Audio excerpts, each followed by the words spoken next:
Welcome to the spring. I'm Pete Maneri along with Kurt Asherman, who's sitting in for John Curdy. We're opening up our spring baseball season here at UA Columbia, and today the 25th anniversary of the opening game at the Rye Babe League.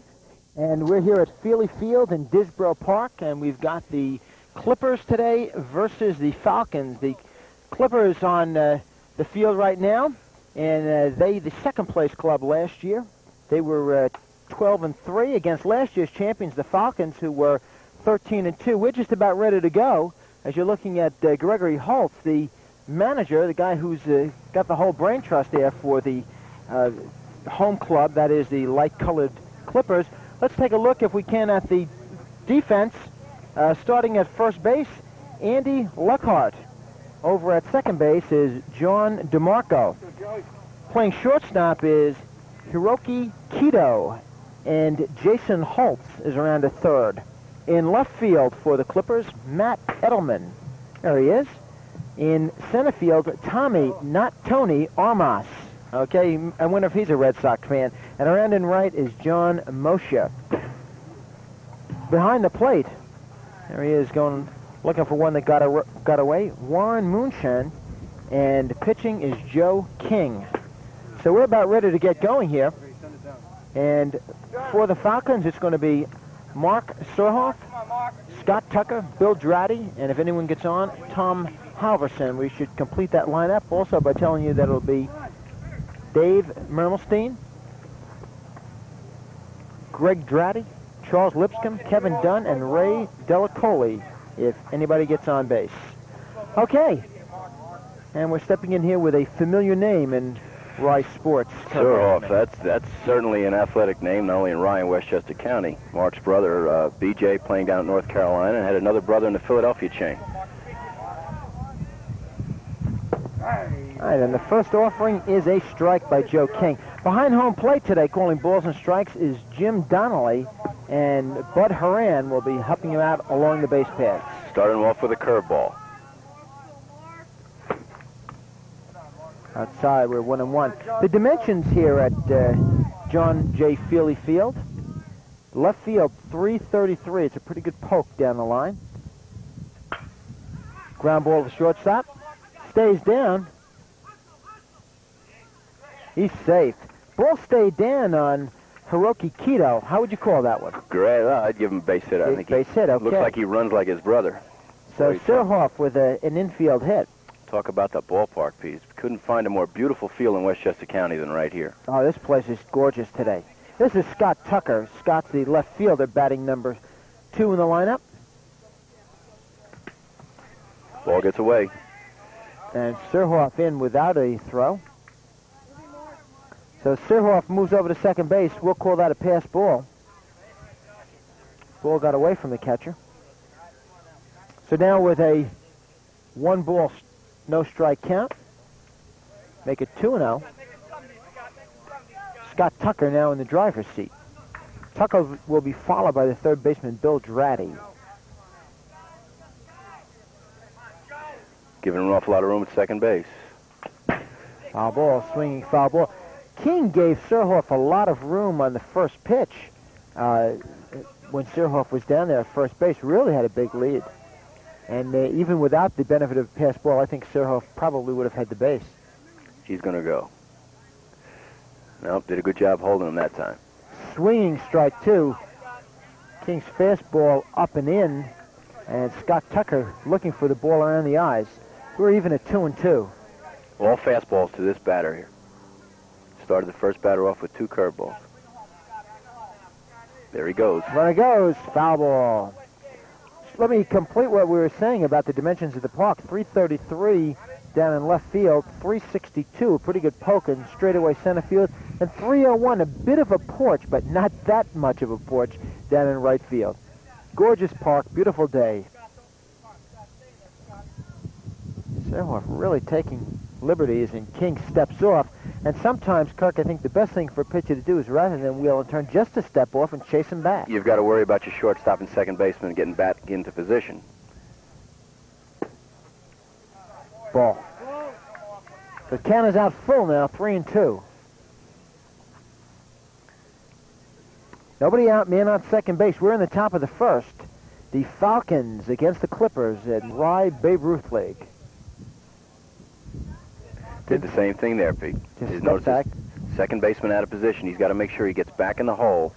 Otherwise, that opens up an awful lot of the right side. Boy, it sure does. That's what the batter likes to see. Ball 4, and Surhoff, I'm going to say, goes to third on a wild pitch. So Scott Tucker walks. So it's first and third, nobody out, and this is Big Bill Girardi, third baseman. He's a tall glass of water. Clippers are playing back. They're going to concede the run. Curveball up and in. That one didn't make it around. That's 2 out of 3 batters now. He started with a curveball.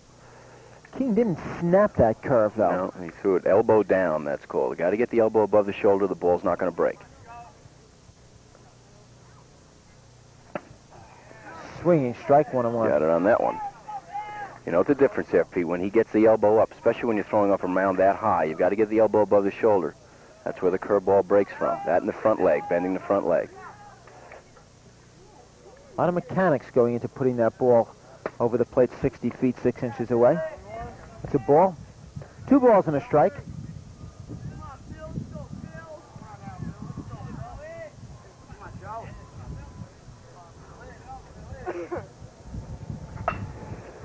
Popped it left field. That's going to be out of play as the left fielder, Matt Edelman, took a run over there, took a look.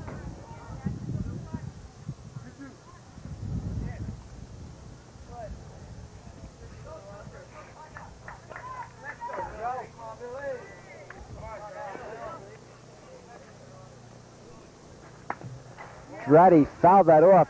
Pitch he was way out in front of the pitch as King pulled the string on him a little bit.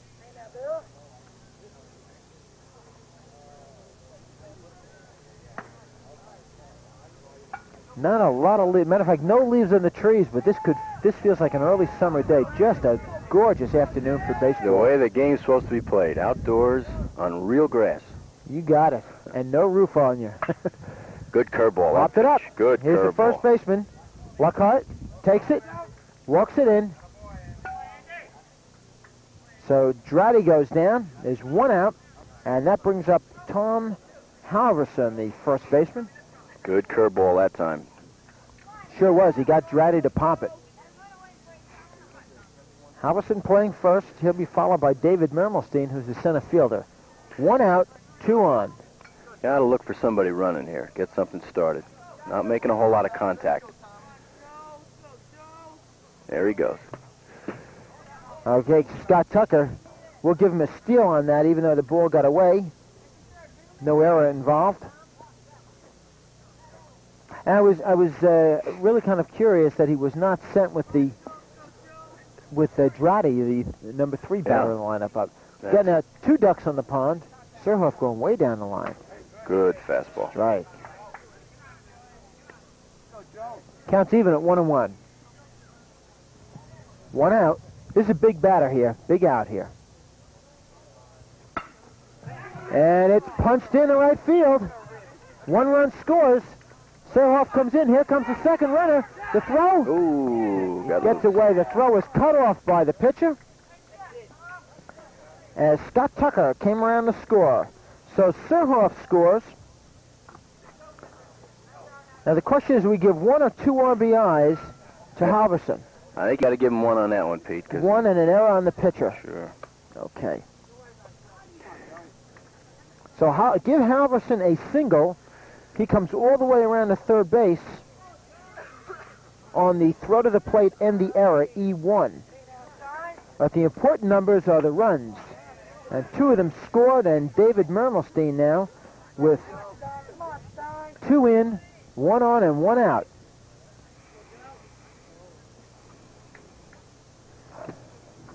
He held up. Nice pick by the catcher. And good bat control by the batter.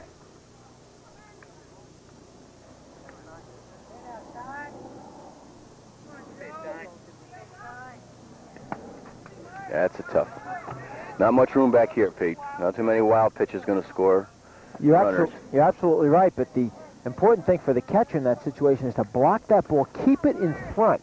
Keep the ball in front. Drop to the knees, let it hit you, whatever you've got to do, but keep that ball out in front where you can see it. The rule there for the catcher is don't catch the ball. He's taught to block it, keep it in front. That'll score the run. It sure will. And they get him 4-3. Nice play by John DeMarco over to Andy Lockhart. But Mermelstein scores the run, give him an RBI, rather gets the runner home. As Halverson comes in to score, it's 3-0. And this would be Greg Dratty. Foul ball. The fella handling that ball is Bob Dunn, running the ball club today. His opposite number over at first base is Bill Dratty. We'll get a shot at him later. Here's King. Swinging strike two. Greg Dratty, a lefty, swinging off the ball a bit. Got him 2 strikes here. Stay with the fastballs. All 3 pitches fastballs. Up and away now. Got to look for something breaking here. Dratty's interesting. Greg Dratty's also the catcher, and he's left-handed. There's the curveball. And we're going to talk a little bit about that later. We'll take a good look at Greg Dratty as a left-handed catcher behind the plate and talk about Mike Squires, is it, from Chicago White Sox. Chicago White Sox. We'll talk a little bit about why lefties don't often catch. Ground ball to third. Edge bobbled. Nothing doing right there. Jason Holtz with an error. E5. That's a second error of the inning. And Dratty alive at first base.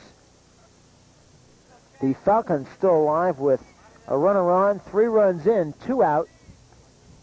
This is Charles Lipscomb, the second baseman. Big lead. King does a good job, throws over. More bases stolen on pitchers than catchers, especially at this level of baseball. Pitchers don't hold people on. Guy gets a jump at first base, nobody's going to throw him out. Ball inside. Well, Ron Darling, the rookie pitcher for the Mets, has had 3 pickoffs already this season, and that's really beginning to help the Mets in keeping runners honest. You're absolutely right, Kirk. It's got to be the pitcher who helps them out. Spring training, you'll see Major League pitchers doing 2 things more of anything else. Covering first base on the ball to the right side, and they practice that by the hour. Runner goes. The throw, he's in there with a stolen base.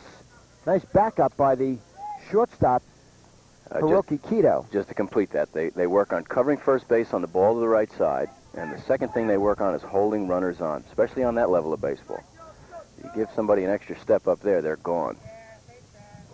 Of course, speed now such a dimension in the big leagues. Ball up and in. 3 balls, no strikes. So Lipscomb way ahead on the count. The question is, do they give him the green light? He's got a runner on second base, 2 outs. What do you think, Kurt? I think I'll hold him. Ball 4. So Lipscomb walks. It's the second walk of the inning. Joe King has got to begin to throw strikes. He's thrown 26 pitches already in the first inning. You project that out over 7 innings. That's an awful lot of pitches this early in the season. And he's not out of the inning. He still has another batter here. This is in the person of Kevin Dunn, the right fielder. Ray Delacoli, the pitcher, and number 9 batter is on deck. King just turned and chased the runner at second base. Greg Dratty back in. Dratty at second, Lipscomb at first. 2 out, 3 runs in. And it is a fastball for a strike. He's going away from the curveball more now. Out of the last 10 pitches, 8 of them have been fastballs. Had a little bit of control problem, but 26, 27 pitches first inning, he's got a long way to go. Swinging strike 2. Well, isn't that what the batter likes to see, though? You'd like to know if the pitcher's having control problems that he's going to come in with the fastball, because most pitchers on all levels favor the fastball as a control pitch. Swinging, strike 3. Well, Kevin Dunn goes down on strikes. However, it's a big inning. for the Falcons. They get 3 runs. Let's count up the base hits. 1, 2 base hits. There were 2 errors and 2 left on base. So as we head into the bottom of the first inning, as you see, we'll play 7. It's the Falcons 3 and the Clippers coming to bat. Nice to get a 3-run cushion, isn't it? Nice way to start a ball game.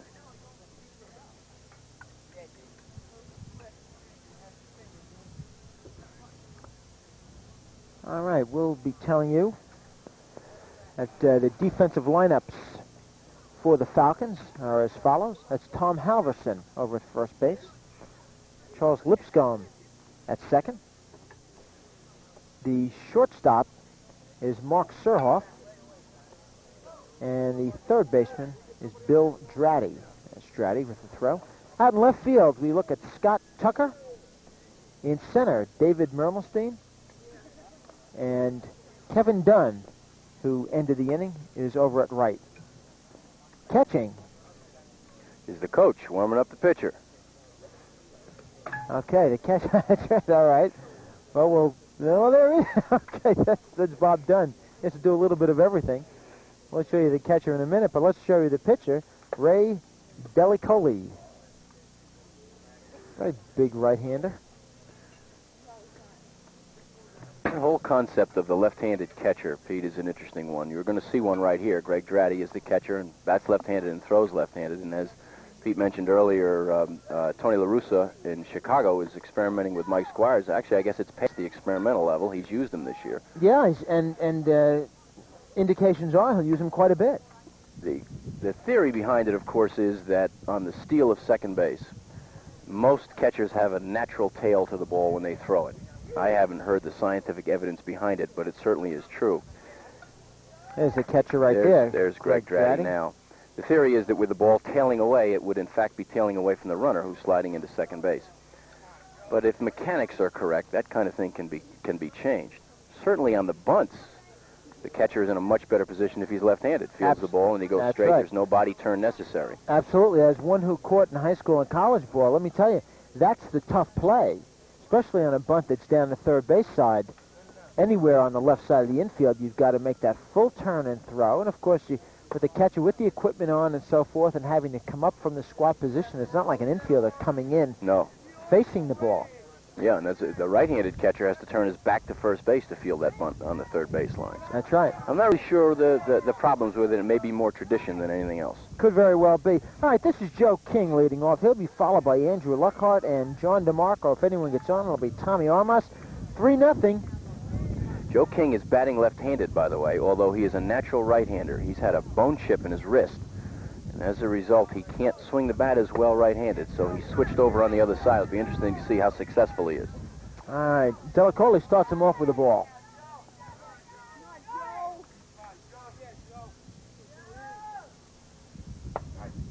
Strike 1-1.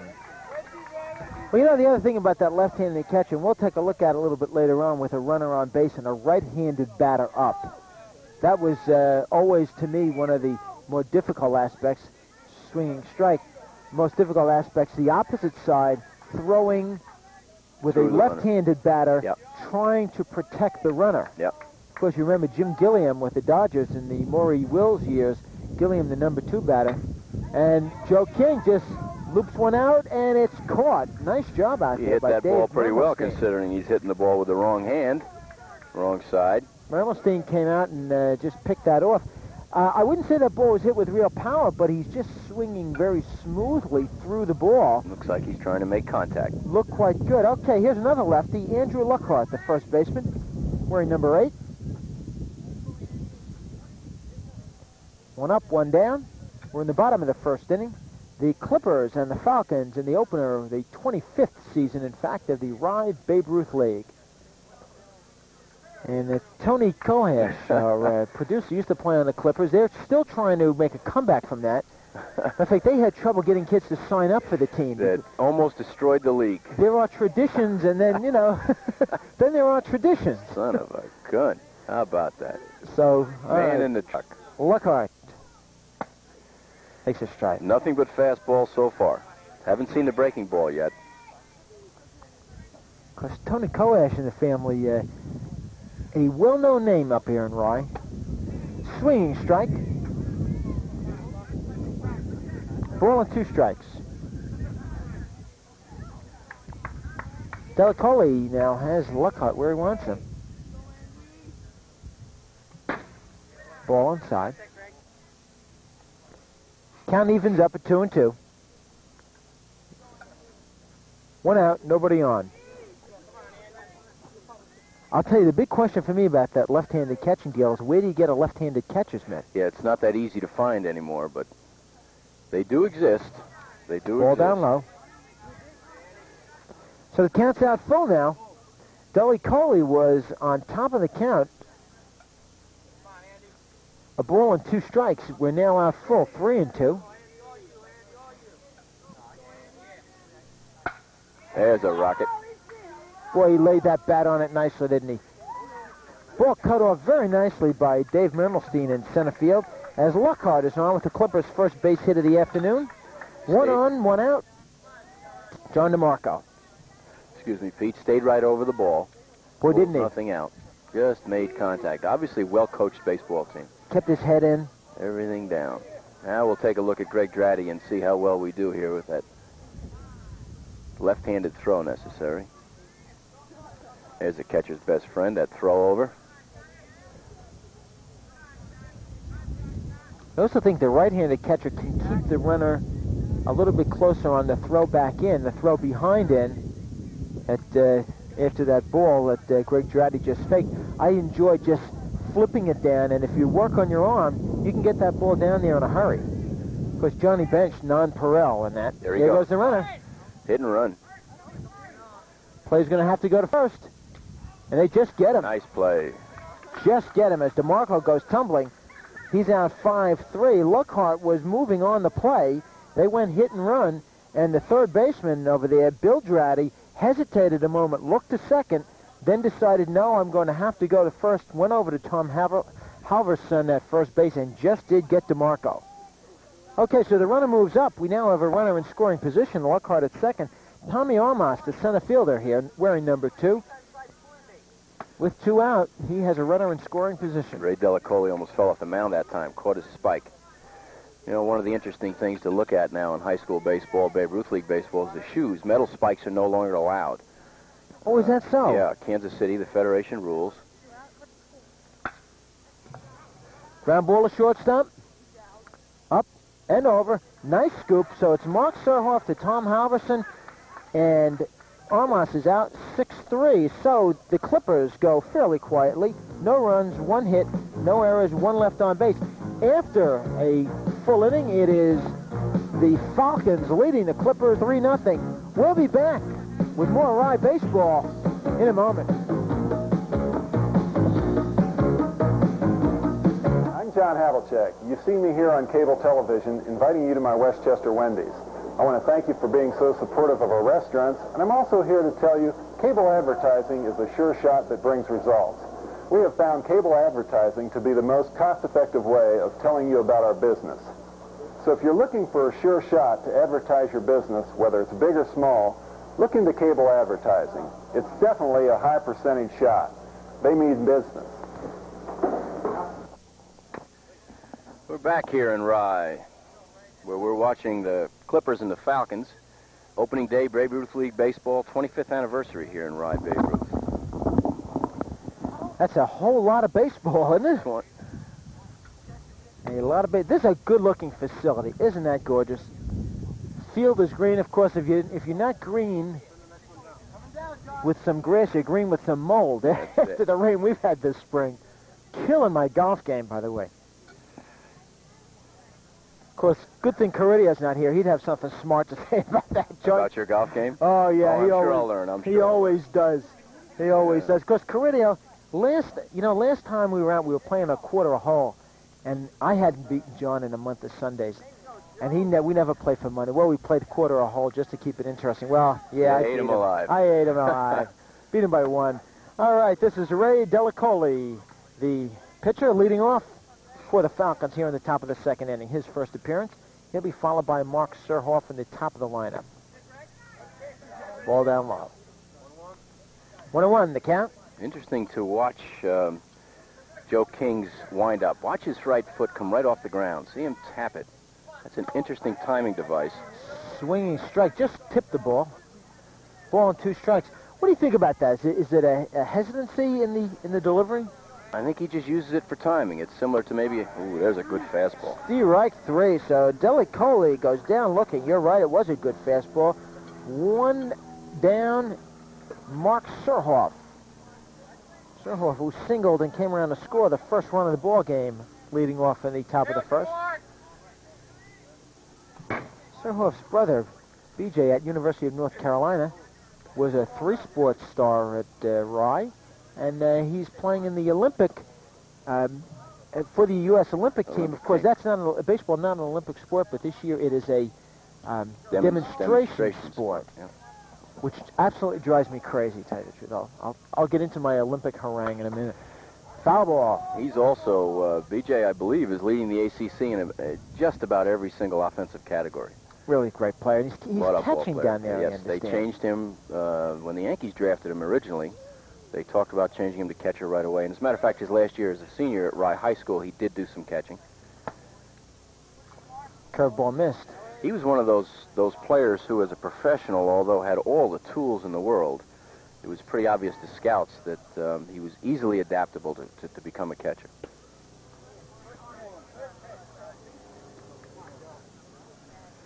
And he hit a few rockets in this field, I can tell you. Oh, he can swing the stick. It's King's pitch. As does his brother. High fastball, got all of it. You know, you get those fastballs up around the letters, and you just hope they stay in the ballpark, that's all. All right, this is Scott Tucker with a man on, man out. Surhoff down at first base. Remember, he advanced on a pass ball. Tell you, he's got a lead and a half already. I got to figure he's going here. Now let's see if that was just a calling card by King, or if that is in fact his move. Often the pitcher doesn't show you the whole move. Got an awful lot of room over there. Do you pitch out in this situation? Well, I was just going to suggest, might be a time to pitch out. Take a look at it on that first pitch. Good time to do it with no count on the batter. You get your pitcher in a 1-ball hole, it's not too bad. Take a shot at him. Hopped him up. Right in the booth, huh? As long as it doesn't hit me. Didn't get to us. Well, I'm not catching it. I can tell you, I was under the table there.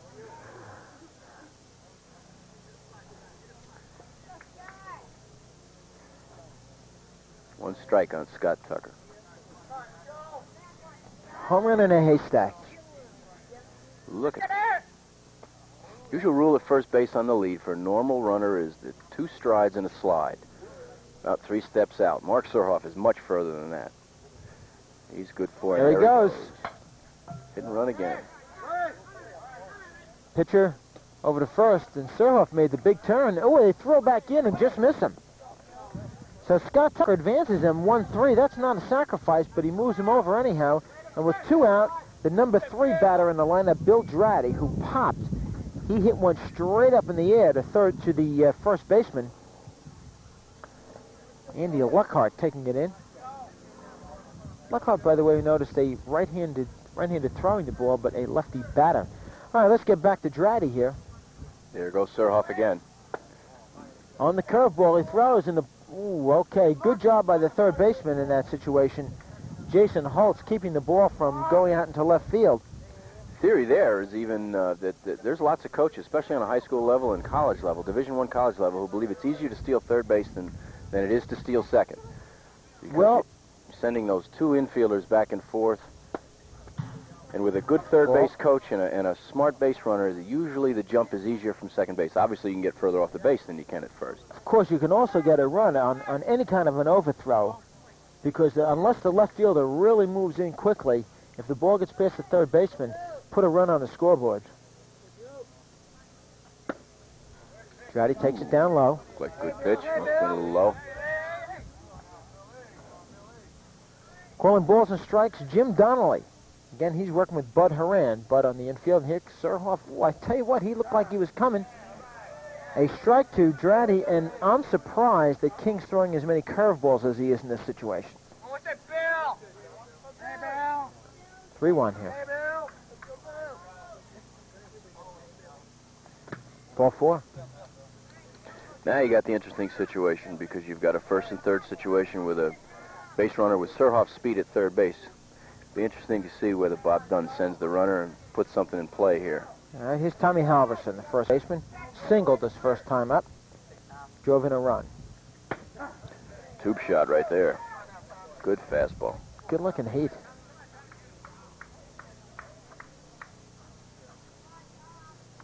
Kept it down low, too. Oh. No balk? Where's the No balk? balk? No balk. It's got to be a... Oh, boy. He got away with it there. Gentleman's league here. Nobody yelling. There he goes. Fouled it off.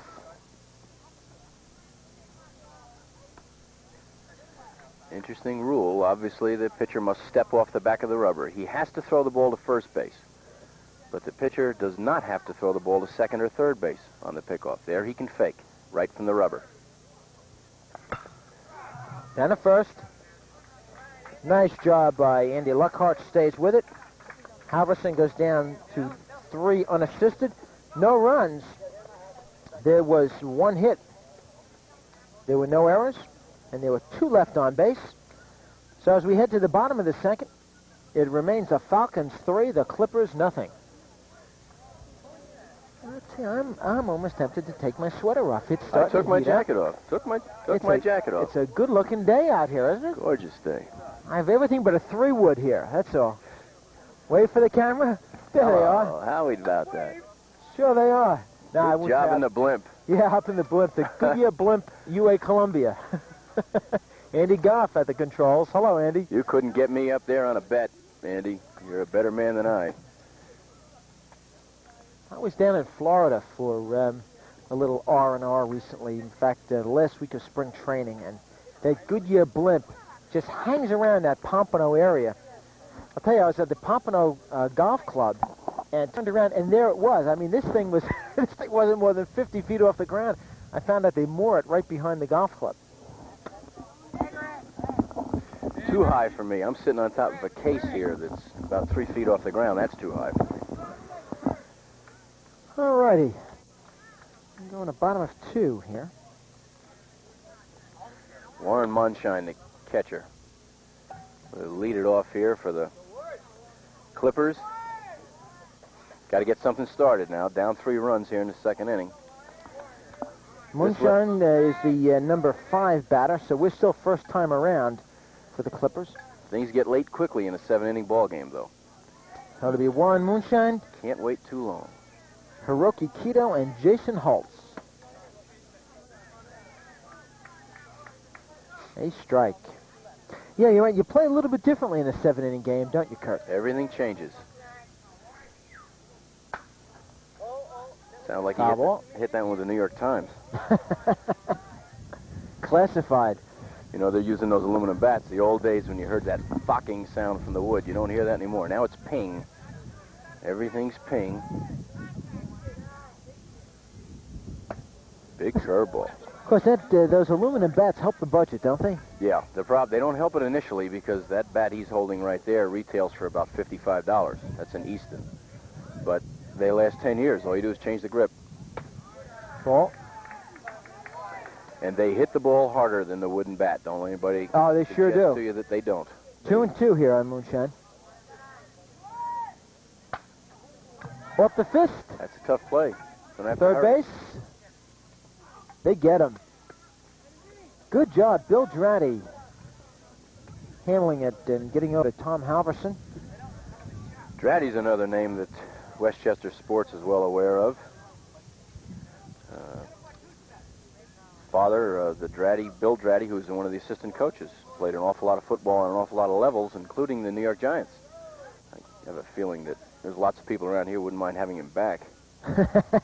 This is Hiroki Kito.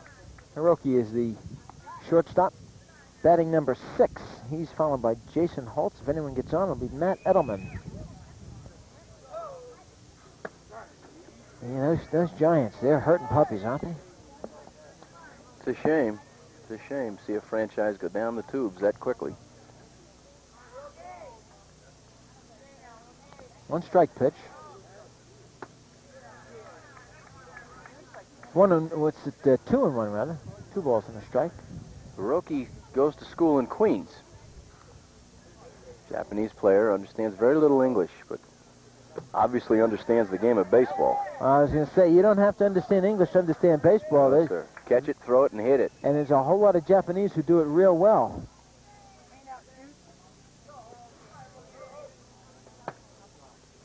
Outside, ball 4. Of course, Davey Johnson, the Mets manager, claims to be the answer to the trivia question. Name the only batter ever to hit behind in the lineup, behind Sadahara O and Henry Aaron. And the answer is, of course, Davey Johnson. Ooh, a little attention by Delacoli over there to Halverson, and they almost had Hiroki Kito leaning rather. All right, this is Jason Holtz, the third baseman, his first time up.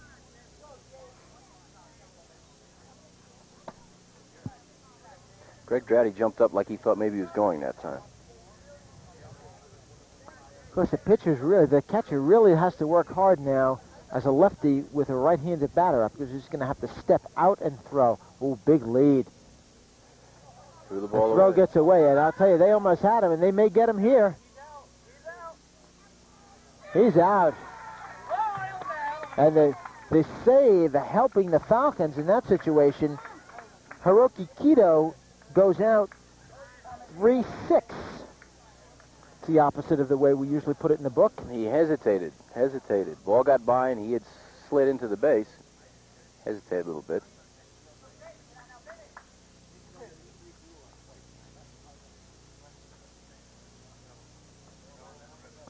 There's a question as to the permissibility of metal spikes, and we find that it is allowed. And Hiroki Kito, in fact, is wearing metal spikes. He said it is allowed. Yes, he did. Little League rules. Little Ty Cobb, huh? That's interesting. Little League rules allows metal spikes, and the rest of the world doesn't. Right up to college level, or at least high school doesn't. I'll tell you, I like the metal spikes. You know, all the years I played baseball, Pete, I think I remember 2 spike wounds in 30 years, and I never quite understood it. And frankly, the plastic cleats. Watch the pitch. All right, this is Holtz now. If we get a chance, look at Jason's shoes. Jason has the new plastic cleat. And on the Hollywood bases, which are the bases here, that's the pegged bases, they slide over the top of those like you're at the Montreal Forum. Yeah. And they are more dangerous in most coaches' opinions than the metal shoe. The metal spiked shoe. Pitch inside. 3-0 now. To say nothing about poor pitchers who have an awful lot of trouble getting any kind of traction on the rubber and on the mound with the plastic or the molded sole shoe. Well, I'll tell you, I agree with you as we look at this 3-0 pitch. I never was hurt with the metal spikes. Ball 4. I got spiked once, and it was more my fault than it was the runner. Well, I was a catcher, and I played some third base, and I was never hurt that, you know, I broke fingers and so forth catching, but, gee, the metal spikes, and I think they do give you that real good traction. Okay, back to, well, now that we've done a number on the molded sole this nostalgia here. company. Okay, we won't be investing in any of those, I'm sure. We go back to Matt Edelman. He's going to be stepping in here wearing number 12. Matt, his first time around, he's a left fielder right now chatting over at the bench. He's a man on. Matter of fact, there are 2 outs. And he is the number 8 batter, followed by John Mosher. Takes a strike from Ray Delicoli. Delicoli, D-E-L-L-I-C-O-L-L-I. Delicoli.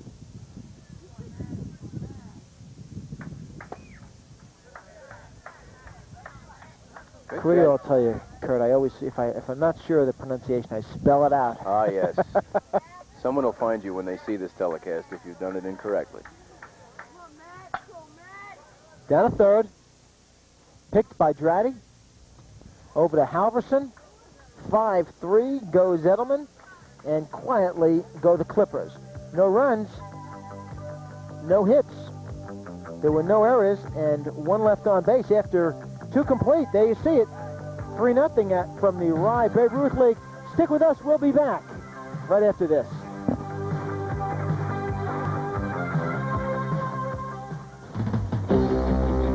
We've we've got you covered.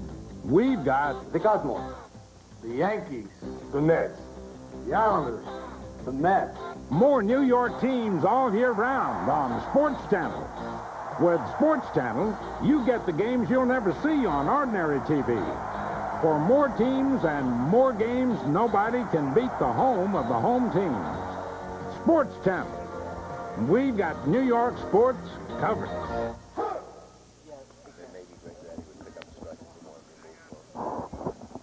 All right, we're back here at the John J. Feely Field at Disbro Park in Rye, New York. I'm Pete Maneri, working today with Kurt Asherman. And, Kurt, your first time behind the mic. What do you think? Well, you know, it's interesting. It's certainly a different perspective. When I was playing, I always wanted to get mic'd, like they do on Channel 4. Is that so? Oh, You'd yeah. enjoy that? I think that'd be interesting. I have to clean up the act, probably, but it might be fun. I'm sure. All right, I'm game for that. That's right. Sure. They're talking about the guys in the truck are saying, well, maybe when we come up to Greenberg, Kurt is the coach at Woodlands High School, and maybe we'll mic you then. Okay. All right. In the interim... Maybe you made a mistake pointing that one out, didn't I? Could get in a lot of trouble. All right, we go to the top of the third. David Mermelstein. He takes a strike. Joe King working to Juan Moonshine will continue to set the defense again for the Clippers. Around at first is Andy Luckhart, John DeMarco at second, Hiroki Kido playing shortstop, and Jason Holtz at third base. Matt Ellerman in left, Tommy Armas in center, and John Moshe in right. And you're going to see Armas come into your picture right here. That ball was jumped on. That's about as good an example of watching a batter hang in on a curveball I think I've ever seen on this level. Ball started to break. It was a high curveball, and Mermelstein just stayed right on top of the ball. And isn't that the way? You've got to stay right in there with it. Stay over the plate. Stay over the ball. Greg Dratty. One on, nobody out.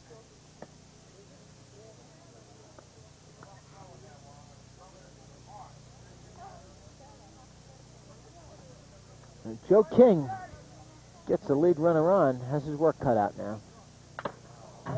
That'll clear up your sinuses. Yeah, that'll let you know what day of the week it is. Tuesday, right? I always liked it when you got to a ballpark and the coach would tell you, don't worry about the foul tips off the face mask, they don't hurt. Well, like Yeah. Jake, they don't hurt. They Yeah. certainly do. Punch in the face doesn't hurt either. They can jar you. Boy, it does jar you, no question about it. What interests me is those little hang pieces now. The throat protector, the famous throat protector. The Steve Yeager throat protector. I'm sure you know the story behind that. Steve Yeager took a splintered bat, or someone swung a bat, and it splintered and stuck in his throat. Runner goes. He steals it. The throw was off to the shortstop side. However, in all honesty, Warren Moonshine didn't have all that much time in that. The ball was pitched down low. He did scoop it. He got the ball on the hop and tried to step out and get the throw. Another ball down low. Good job Two scooping good that. picks in a row. In that case, with the runner on, he backhanded the ball. Sometimes you go the other way, but he backhanded it that time and lived to tell. Very difficult skill to teach. The natural Foul. reaction for a catcher, of course, is to protect himself. So it's very difficult to teach a catcher to go down on both knees and block the ball correctly. You're right. It's exactly the opposite of your instinct. But it can be done, and it takes an awful lot of practice. A lot of coaches start with tennis balls or platform tennis balls.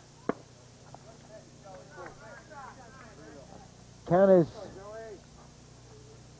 out full. 2-2, I think.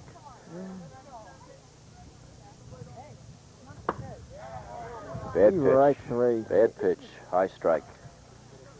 Well, that's the third strikeout now by Joe King. With one out, this brings up Charles Lipscomb. He's the second baseman.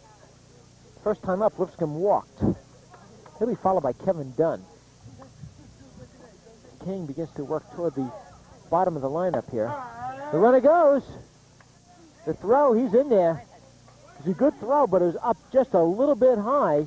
And the runner, Mermelstein, got in underneath the tag that was applied by Jason Holtz. So now we've got the infield coming in with one out and the runner on third base. And the squeeze. Pops him up. Dropped the ball. Dropped the Catcher ball. dropped the ball. Well, they get one. So there's no error. There's no error on that. But it just goes as a squeeze play. But no question about it. Munshine had the ball and dropped it. So Lipscomb goes out 2-3. Mermelstein scores. And with 2 outs, Kevin Dunn comes in. It's now 4-0. Falcons on top. Joe King has obviously calmed down. As we mentioned earlier, he threw 29 pitches in the first inning, 44 through the second. Now he's only up to about 52. And gets a few more swings and pitches over the head like that, and he'll get out much quicker. Kevin Dunn struck out first time. Helps Joe King by swinging at the first one there. 2 out, nobody on, but a run in. This rally reminds me of a famous line that Red Smith wrote about the Dodgers in the Maury Wills days. He said, a walk and a balk is a rally. Well, they brought one around without a base hit, but there's a base hit right there, and the ball gets through. Kevin Dunn looked terrible on the first 2 pitches and then just poked that outside pitch to right field. And stayed, that's right, he just stayed with it, just got the bat on the ball, popped the ball in there.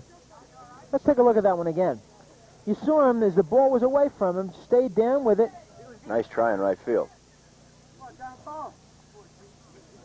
You saw DeMarco going out and Moshe coming in. Coach's nightmare right there. Get 2 strikes on the batter and then throw a strike and give up a base hit.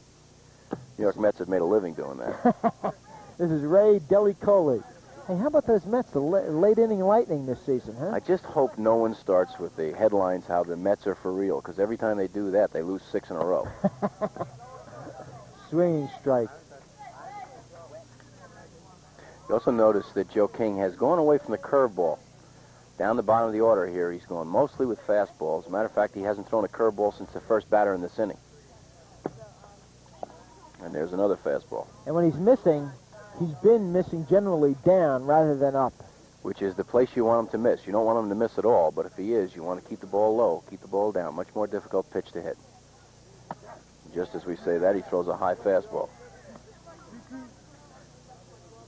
We're in the top of the third here. The Falcons with a run in. They're leading 4-0.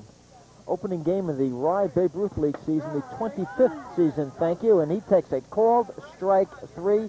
Second time he's gone out that way. 2 strikeouts that inning. However, 1 run. Scores on 1 hit. There were no errors. There was 1 left on. We're going to change some tape. We'll be right back, so stay with us.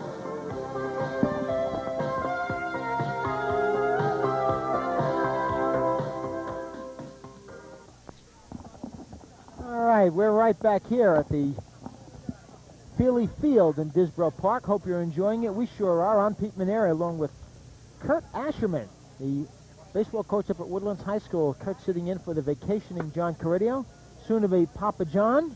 Oh, I didn't know that. John and Lisa on down on a little vacation in Florida. Isn't that nice? Expecting a blessed event real soon, in fact. Can't comment again, or can comment again about the weather. What a day for baseball. Must be about 75 degrees. There's not a cloud in the sky. The grass is green. I mean, how good can life be, huh? Tell you, if I had a 7-iron, it'd be even a little bit better. Boy, you're pushing that golf game here. I have my choice. I'd be right here. I don't understand you. You know, I belong to the Rye Golf Club, which is about a 4-wood away from here. You know, I mean, I should be over there right now. Oh, okay. No, I'd want to be right here, watching some good Babe Ruth League baseball. Nothing personal. Okay, John Moshe, number 9, batter leads it off here in the bottom of the third for the Clippers. They're down 4-0. They'd like to get something going. And Ray Delicoli is making the offerings on the mound for the Falcons. He's pitching to Greg Dratty, his catcher. We'll run down the defense again in a moment. Ball. Then at first base, Tom Halverson. Second base, Charles Lipscomb. Mark Surhoff is the shortstop, and Bill Dratty at third. Scott Tucker, David Mermelstein, and Kevin Dunn from left to right in the outfield. To remind you, the home plate umpire, Jim Donnelly. Bud Horan out on the bases. Donnelly, Jim Donnelly, by the way, works for U-Haul International. Lives up in North White Plains. His buddy, Haran, a retired military man, also lives in North White Plains. And Haran, by the way, works a lot of swimming, football, girls volleyball. He does the whole deal. And they're looking for more officials, by the way. Strike two. In all sports here in Westchester County, they suggest if you're interested, Bob Douglas would like to hear from you at 937-5700.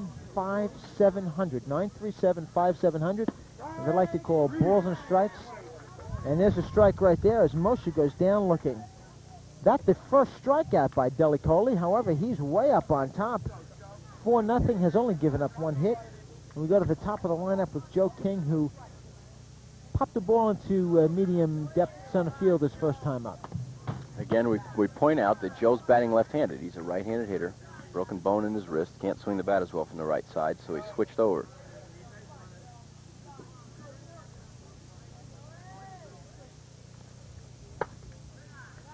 This is a payoff for all those times you fool around batting the other side. That's huh? it. You ever switch hit, Kurt? No. I had no trouble hitting the ball right-handed. That's why I'm sitting here. And he takes a very good swing left-handed. You'll notice, though, what happens is he's got a whole lot more top hand. Yeah. And that's a natural reaction because being right-handed, I'm sorry, bottom hand, being right-handed, that's the one that's going to turn the bat much quicker. But he's got a fairly good swing. I wonder if maybe he won't try this as an experiment after he fixes that wrist or that wrist gets fixed. Very smooth with the swing. Seems to be hitting the ball. However, should have kept our mouth shut on that one. That's one of the things, though, that I often found, even just fooling around in batting practice. I don't have the sense of the strike zone hitting left-handed. Much more difficult to gauge the pitch, see the pitch. Popped him up. Should be out in play. Over first base. The other thing lots of Babe Ruth, the high school level youngsters don't do and don't think about is a lot of them swing or stand with one eye facing the pitcher. Don't open their eyes all the way. Mm-hmm. Got to stress turning the head enough so that both eyes are facing the pitcher to see the ball. Well, the one thing, it's not just a matter of the sight, but depth perception. Yeah. You cover one eye, you don't have the perception of the depth, nor then do you have the perception of the proper perception of the speed and direction of the ball. So you're right, you want to see it with two eyes. Single most difficult skill in sport. Someone said somewhere. Yep, Ted Williams, I believe it was, hitting a round ball with a round bat. Not a bad hitter, that fellow Williams. Yeah, Theodore Samuel, they call him.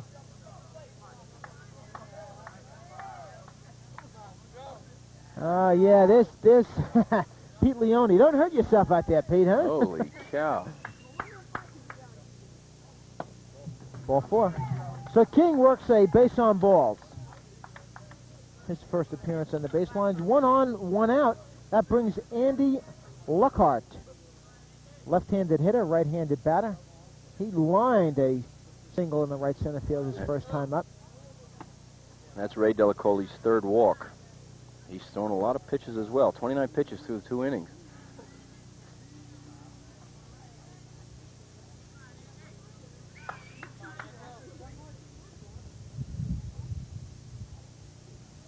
Throw back in behind King. Nothing doing over there. Real nice-looking batter, Luckhart. Bat back, keeps his head in. Straight stride. Right at the pitcher. And boy, isn't that what it's about? Try to hit it right at the pitcher. Hit it up the middle. It'll go. There he goes.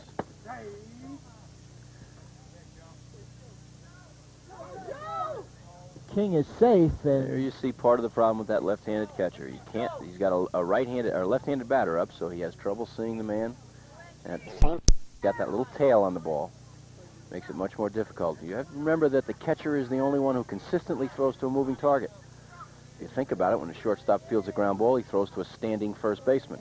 But the catcher has to throw to a second baseman and shortstop moving. Well, there's that timing play, though. Sometimes I think it's very much like in football when the quarterback throws a pass on a button hook. He throws to the spot. Throws to the base. And basically, that's what the catcher has to do. You try to put it about a foot above the base. Ball 4. And there's always that little bit of hesitancy, you know, as you let it fly. But you can't be hesitant. You have to have full confidence that the shortstop or second baseman will get over there and cover it, and that the other will back it up. Throw it at the bag, and you want to be a little high rather than a little low. Okay, we're number 3 batter, John DeMarco, as the Clippers have something going here.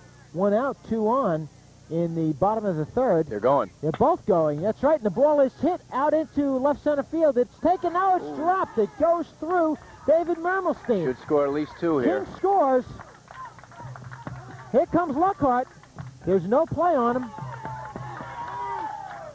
And 2 runs come in. John DeMarco hit a ball that was caught by David Mermelstein, and I wonder if in that situation he's trying to get it out of the glove too early. I'm going to call it E8. Thing you love to see is John DeMarco, who obviously went to second base on the dropped ball.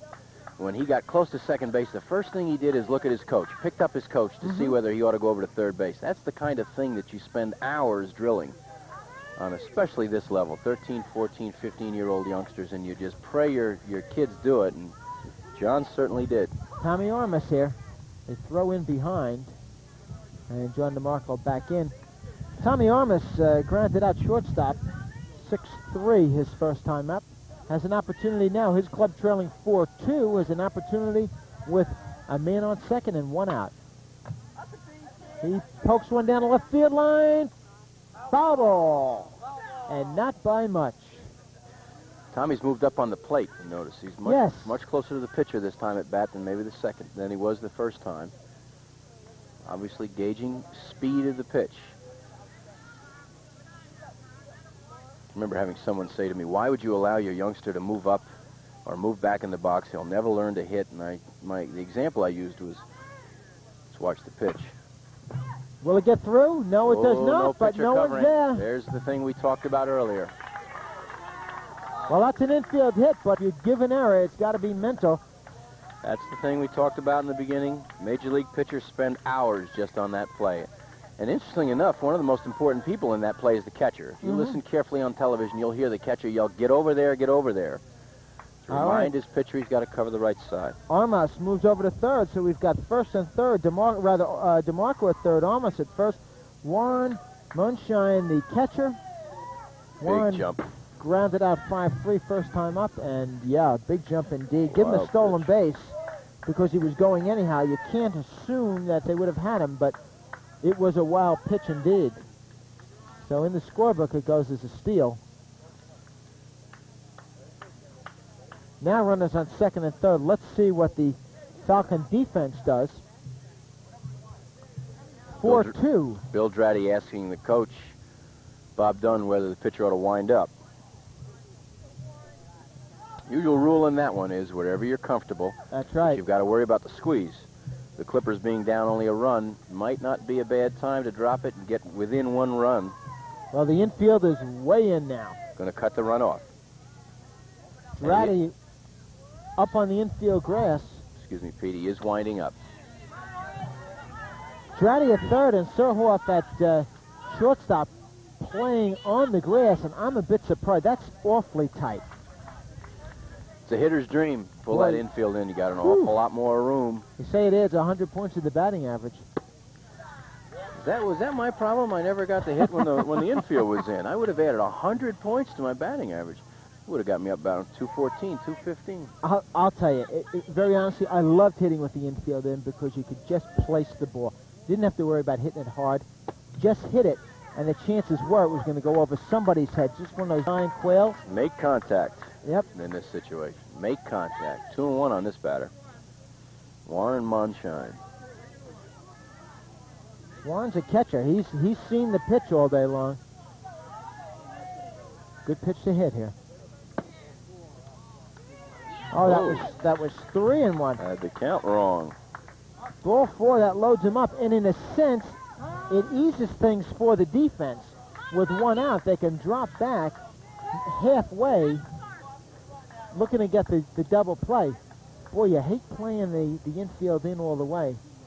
The few times I played third base in high school and college, oh, you don't want to be playing the infield in when you're at third base. That's tough enough living down there. How about doing that on AstroTurf with those rabbit baseballs? No thanks. There's some of the fans out for the afternoon. Good place to be. Hero of the golf course, right, Pete? Hero of the golf course. We're here, though. Oh, well, can't have everything in life. Actually, Beautiful I'm going back Disbro Park. to paint my ceiling later on. Hiroki Kido with the bases loaded. And Deli Coley that time looked like he was aiming the ball. Push the ball. Push the ball. This is where your catcher's got to go out and say, throw the baseball. Can't control it without full arm movement.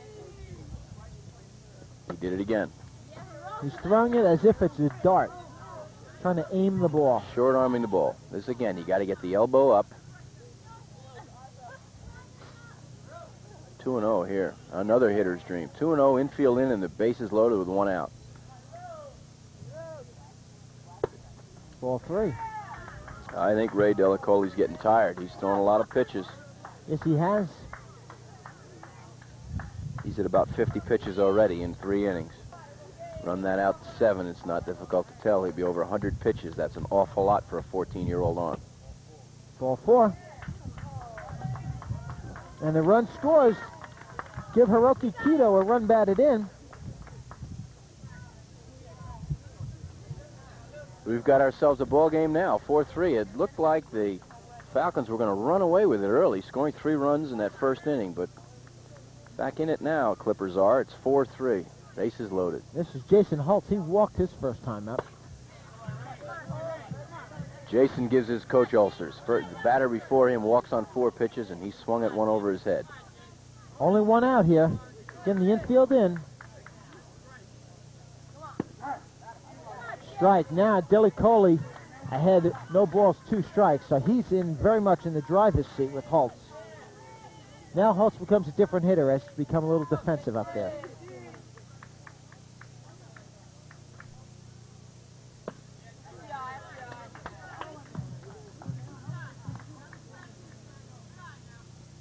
Ball and 2 strikes. 1 down.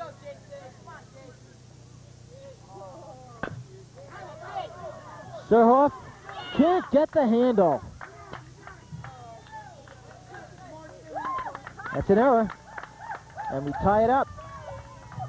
As Armas comes in to score, Holtz is on E6, and the bases remain loaded. And the Clippers have batted around. Almost. Matt Edelman, the 9th batter to hit in this inning. Still 1 out. Wonder if Surhoff was looking for 2. You've got to get 1, though. The ball came up for him. Was not a bad hop. This is where Ray Delacoli has to reach back and find it. Could sure use a strikeout in this position right here. Get that 2nd out so he can move his infield back and make normal plays. Got to force at each base. Looking for a strikeout here on the 8th batter, Matt Edelman.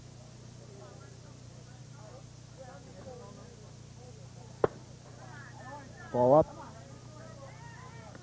2 balls and a strike.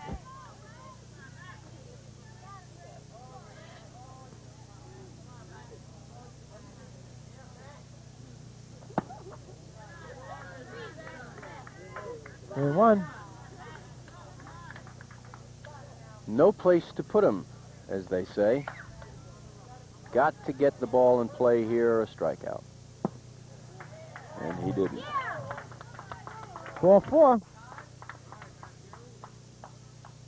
That's the 5th run this inning, and all of a sudden that 4-0 lead has disappeared. That's Delacoli's 7th walk, too. All right, Moja is coming out, and we have a substitute. This is Elam Hassam, H-A-S-S-O-M.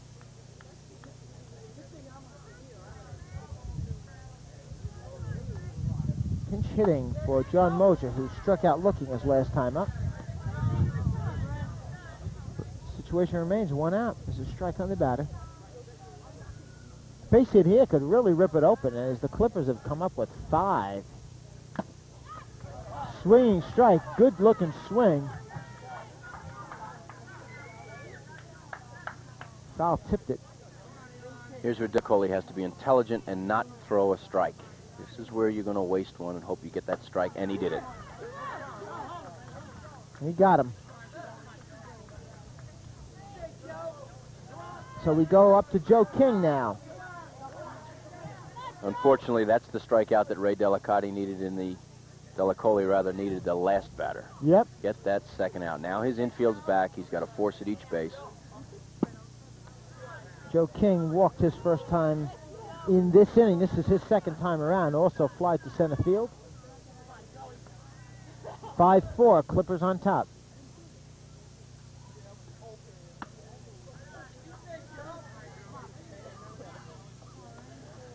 How quickly this game of baseball can change.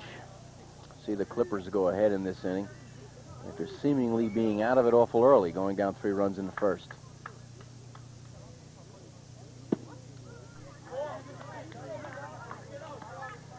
Be interesting to watch whether they let Joe King swing here, 3-0. Bases loaded. Obviously one of your best athletes. There's been 5 walks here in this inning.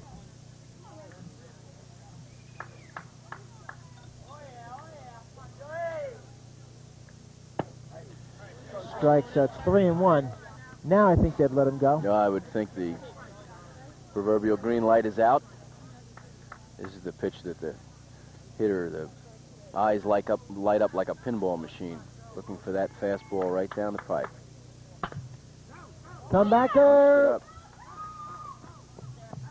They can't get anybody. Nice job cutting that ball off. Good job by Surhoff indeed, but it's an infield hit for Joe King. And a run batted in.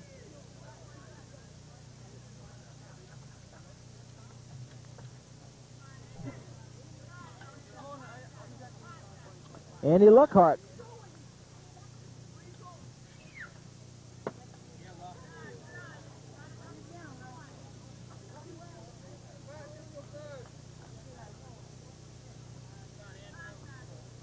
Two outs, the bases remain loaded. 6-4 now. The Clippers on top. That was just a seeing eye, got up over the mound. Surhoff did a good job. It saved them a run. In fact, saved the Falcons a run. His play at shortstop. Couldn't get a runner, but prevented another run from coming across as Luckhart swings through that pitch. King did that again as he has the first 2 at-bats. Just punched the ball, make contact, swing from the wrong side of the plate. Just punched it over the mound.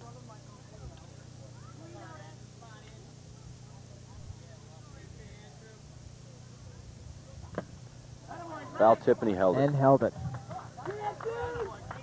All right, a big inning indeed. 6 runs. Let's count up the base hits. 1, 2. Only 2 base hits.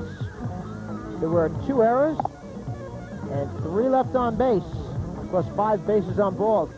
So, see, after 3 complete, 6-4, Clippers on top. We'll be back with more baseball from Rye. Stay with us. It's an offer you won't want to miss.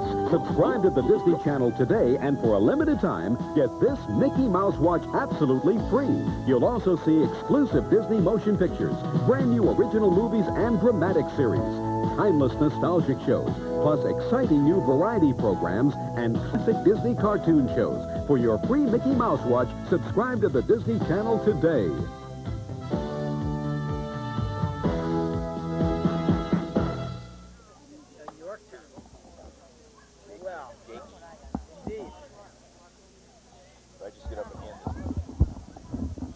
All right, we're back.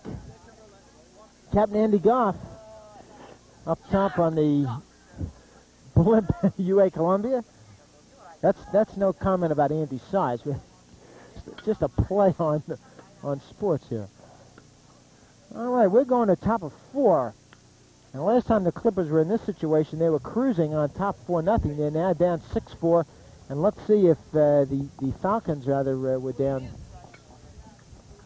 leading 4-0. They're now down 6-4 to the Clippers. Let's see if they get a little bit of a push here as they go to the top of the lineup.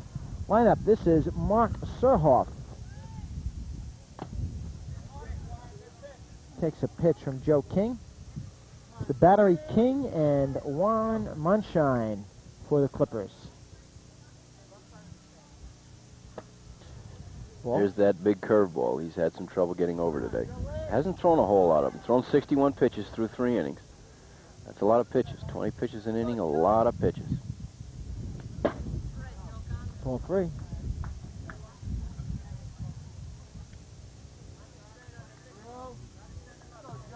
Three and 0 here.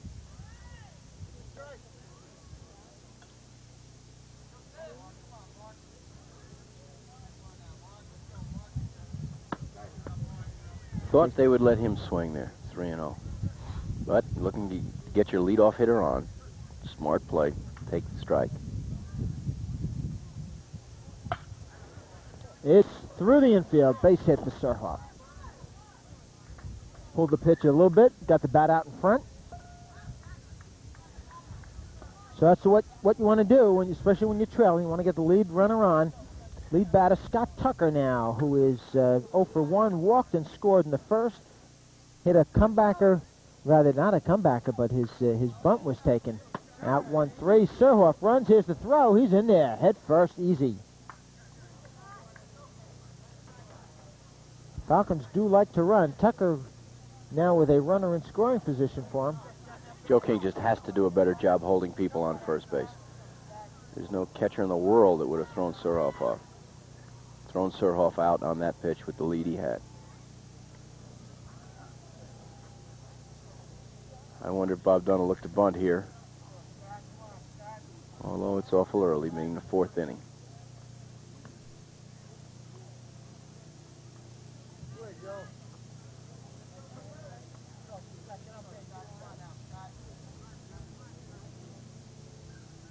Surhoff is now 3 for 3. King fights the sun and takes it.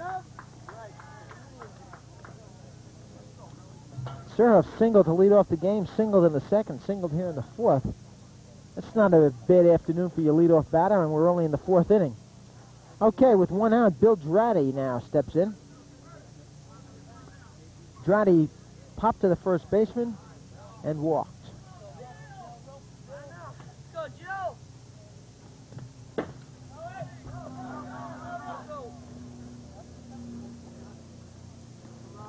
Surhoff gets him a little nervous out there, doesn't he? Boy, he reminds me an awful lot of his brother. His brother used to do the same thing. You let his brother get on first base, you might as well give him a triple. And he'd drive your pitcher crazy. And there he goes. Pass ball on that one. You're tough on those poor catchers, Coach. You gotta be able to get that ball. It was down in front. It was in the dirt, but it wasn't away. You got to be able to get that ball. Feel sorry for those poor catchers. As one who's been back there with a little mud caked on him.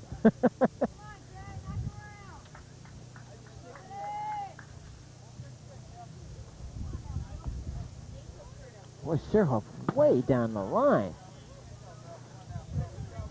As Bill Dratty swings through that pitch. I almost asked the umpire for the count. What do you got, Blue? Ooh, the big curveball. Yes, sir. A beauty. Just bent it right over on him. Seems to be dipping down lower for that curveball now. Ball 4. Very fluid motion from Joe King. One of the things that I'm sure Joe's coach is trying to teach him, you must at this level, is to be consistent. Throw the ball the same way each time. Same wind-up, same delivery. First and third. Let's see if they send Dratty. Yes, they do. First pitch. Comebacker. Nice play. Get the runner at first. Here's the play home. They got him. Goes 1-3-2. Halverson's ball hit back. He's out 1-3. The first baseman, Lockhart, came right back with the ball, and they got Ruth to Monstein, and they got Surhoff. The key to this play is watch Joe King look Surhoff back to third. He froze him there, and that gave his first baseman enough time to get the ball back to the plate. Good camera work up there. Great play. Great play. Okay, no runs. 1 hit, no error. 1 left on base. But well done. Well done. And I'll say this, Andy Lockhart over at first base did not hesitate. He came home with that ball immediately, and you're right. King checked the runner, made Surhoff hesitate just for the moment. Through to first, Lockhart knew right away that he was coming right back home with it. Did not give up the run, just came right back in with it and nailed him at the plate. And a nice play by Monshine at the home plate. Surhoff went sprawling a bit. Did not come straight in on him. The throw had him beaten, and Surhoff tried to slide around him. But Monshine stayed right with him, nailed him with the tag. Good-looking double play. First double play of the day, in fact.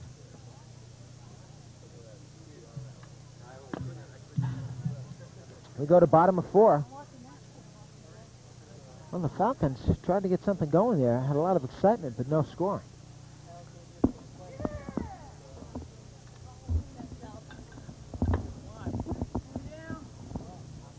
We'd like to put a word in here for what's coming up on UA Columbia this spring. We've got the Iona College men's baseball game versus St. John's, Iona women's softball versus Concordia, Rye versus Woodlands baseball, Tuckahoe Youth Association, TYA, we're doing a doubleheader up there. We've got Westchester Bowling, Disabled Veterans, Disabled American Veterans, DAV softball tournament, New Rochelle, the Dobbs Ferry Recreational Softball, Eastchester Pony Colt Baseball. Stay with us all summer long. We've got UA Columbia is a summer festival around Westchester. Stay with us. We'll be with you. Softball just about every town in the county. Delicole's first pitch is rocked into center field by Dave Mermelstein. Frozen rope, I think they call that one. Got all of that one. I'm sorry, that was John DeMarco. I've got the wrong line up here. That was Johnny DeMarco who wrapped that. Mermelstein was on the defensive end of that. My apologies to both. Tommy Ormus. Ball gets away, but not far enough. There's Tom Halverson. Comes back and retrieves.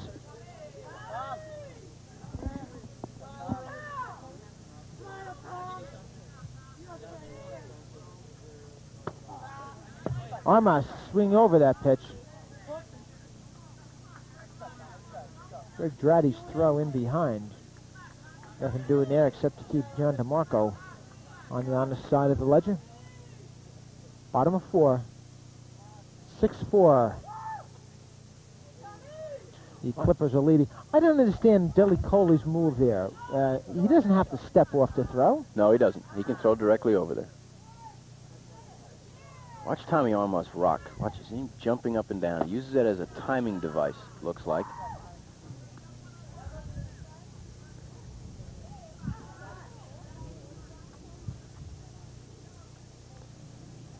Watch him rock. There he goes. See? He's rocking. Getting ready.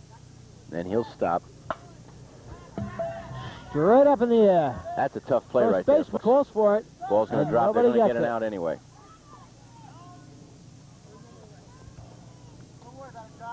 So Armas is on then on the fielder's choice. And DeMarco is out, tagged out. 3 unassisted. First baseman unassisted, you're right. With that ball, there's a lot of confusion out there. And that ball in a high sky, but that would mean no clouds, not a lot of depth perception today. And that ball fell untouched. Sun is right behind the backstop, too, or I guess a little bit down the first base line. All right, number 1, Warren Monshine, who made the very good play defensively to end the inning, comes up. He hammers one down to third base. They get one, and that's all. That was Dratty over to Charles Lipscomb. And Armas and Monshine exchange places. Dratty has that Greg Nettles approach, it looks like. Every time he fields a ground ball, he just throws the ball hard enough to get his out. Doesn't try to throw that rocket across the infield. Takes his time, makes sure he gets his out. Hiroki Kido. Hiroki has walked a couple of times, has a run batted in. This time up, forced in a run. As Monshine is down at first base. Bottom of 4, the Clippers leading. I think if you asked Babe Ruth League coaches, high school coaches, Little League coaches, if they could have just one dream, what would it be? Most times it would be foul ball there. Most times it would be just that their players catch the baseball. Yep. It's a game of pitch and catch. Somebody throws it, somebody hits it, and your job is to catch it. And if coaches could get teams just to catch it, they'd be far more successful. I've had 4 wonderful years at Woodlands High School trying to teach the same thing with very little success, I might add. Ball up high. That one you saw Ray Delacoli. He dropped down. Once you get that elbow below the shoulder, it's very difficult to control the pitch. I was talking about catching the ball. One of the precepts a number of coaches I played for would say is get the ball in play offensively. Make contact. Make the other club handle the baseball. Don't let the guy walk the house and strike people out. Make contact, get the ball in play, and when you're in play, make them handle it. Be a little more daring on the bases. Make the other club handle the ball. Chances are they won't do it as successfully as they will unsuccessfully. Ball 4. Most coaches today actually teach the downward swing, taking a little bit of a cut straight down, not a chop necessarily. And the theory is exactly what you just described. You put the ball on the ground. In most cases, you've got somewhat of an adventure, and therefore you've got a better chance of getting people on base. Ball goes up in the air. Most people can catch those. Jason Holtz walked and was on an error by the shortstop. That's Ray Delacoli's 8th walk, incidentally. A lot of free passes. A lot of gray hair in the dugout. Jason helped him out that time. Pitch up a little high around the eyes. He went for it. Jason Holtz, third baseman for the Clippers. This opening day at the Rye Babe Ruth League, I'm Pete Maneri, and working this game along with Kurt Ackerman. Or Asherman, I'm sorry, him too. Pop up to outfield, Dunn, takes it for the out. I'm sorry, Kurt. That's all right. I'm just never coming back. No runs, 1 hit. No errors, 1 man left on base. After 4 complete, the Clippers lead it 6-4. We'll be back.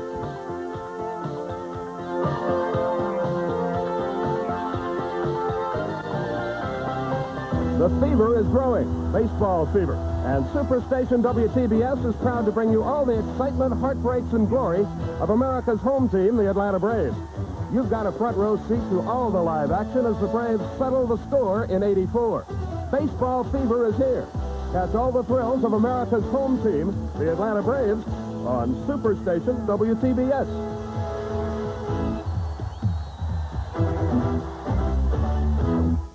Private line. All right, we're back here in Rye. Got some ball game in front of us here.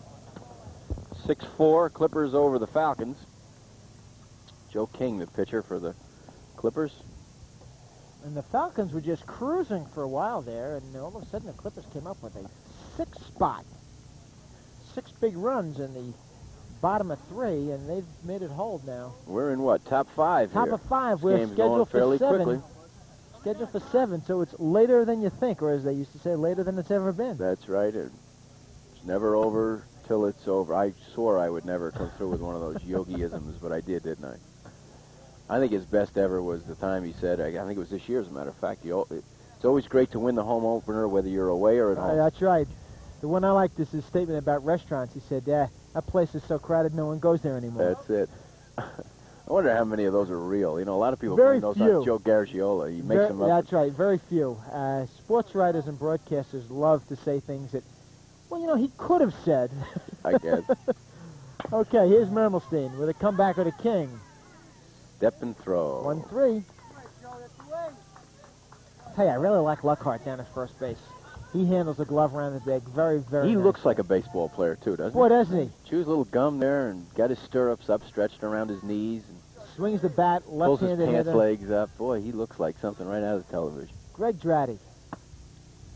Left-handed hitter here. Dratty 0 for 2 on an error by the third baseman, Jason Holtz, and struck out. Mermelstein had been 1 for 2. He's now 1 for 3.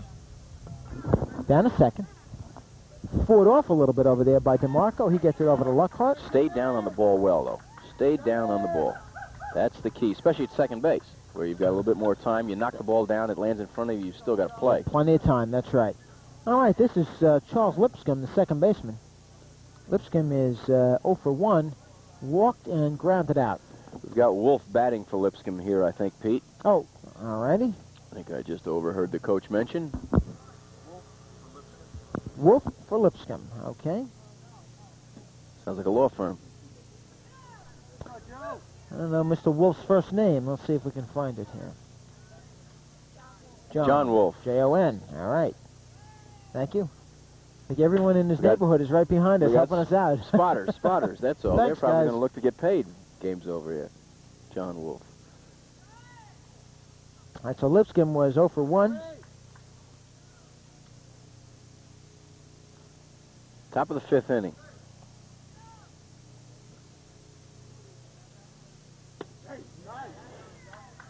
Takes a strike. Joe King has certainly calmed down. King has Throwing not had strikes. And he's not had a 1, 2, 3 inning, and he's on the verge of it right now. There's a fastball past him. Got it up and in on Wolf. Pete, threw 61 pitches the first 3 innings. He's only up to 75 now. So he has, what a pitch. Strike Outside 3. fastball. 1, 2, 3. No runs, no hits, no errors, nobody left on base. And that a breezer. The top of the 5th for Joe King as he's really settled into a groove. We're going to the bottom of 5 now in the bottom of the lineup. It'll be Edelman, Hassan, and back to the top, Joe King for the Clippers in the bottom of the 5th inning. They're leading. You see it right there, 6-4.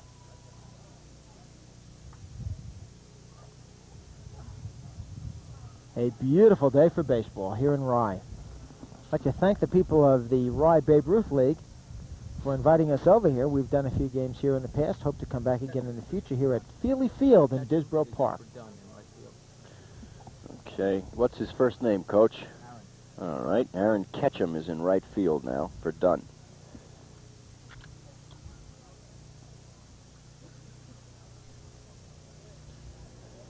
Yeah, you know, Pete, you're talking about the beautiful weather here. The Rye Recreation Department really should be congratulated, too. This, as we said earlier, and I guess we've said it too many times, is one of the more beautiful ballparks in Westchester County. But the key here, as I understand it, Andy McGuire, the superintendent of recreation, is they allow people to play on the fields. There's lots of wonderful fields all over Westchester, but you You sign can't your get life on it. away to get on it. Yeah. But not here in the town of Rye, city of Rye, rather. And this is a gorgeous field. Grass nicely cut, the infield cut out well. Now, that's a good point you make. Some of the fields, it's as easy playing softball on them as it is playing dodging cars on the grounds at Wingfoot. It just doesn't happen all that often, you know. Folks at Rye do an excellent job. Beautiful park. I think I mentioned earlier to you that I think the longest home run I've ever seen in high school, John Greer from Rye High School a couple of years ago against us, hit here through the trees in left center field, and I'm sure it's still going. Longest home run I've ever seen on a high school level. John Greer, quite an athlete, a very good football player over there also for the Rye Garnets. All right, we're leading off here in the bottom of 5 with Matt Edelman. Matt is 0 for 1, grounded out 5-3, and walked.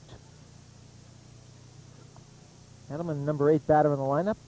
Elam Hassam next. Pinch hit last time up. Then we go to the top of the lineup. Swinging strike 1. It's an Ernie Banks day. You know what he'd say today, don't you? Great day to play, too. I can remember spring training, 1969. Ernie Banks used to come in the clubhouse and say that, and we'd want to beat him with bats. Great day to play, too. We were looking to sit on a beach somewhere, check out a bikini or two, and Ernie Banks wanted to take extra batting practice. Mr. Cub. Mr. Cub. Did you ever go north with him? No. I went west and played in wonderful places like Caldwell, Idaho, and Huron, South Dakota, and Great Falls, Montana. Nice places. Nice places to visit. Nice places to be from. Far from.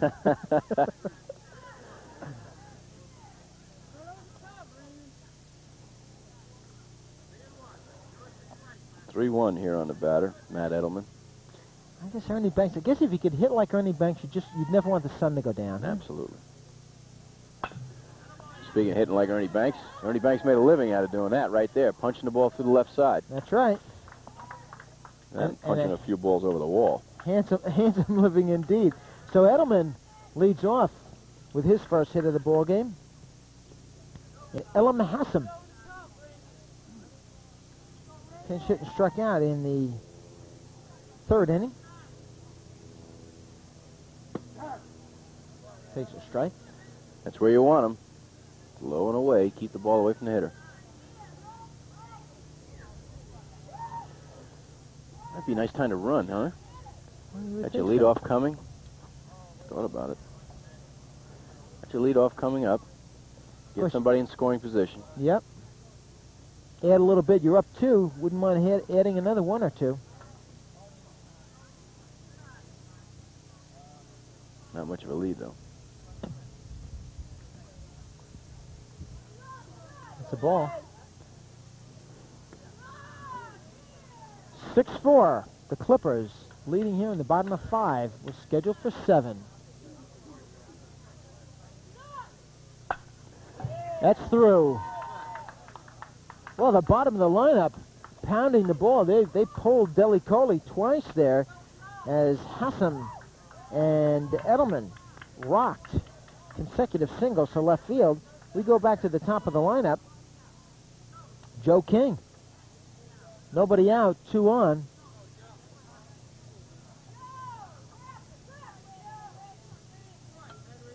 Clippers last year finished second place in the Rye Babe Ruth League. They were 12-3, 13-2 belonging to the club in the black uniforms. Try to sacrifice. That's called a save my face, Mom. I better make contact with the ball. That's right. Keep the orthodontist away from the door. Joe King almost ate that one.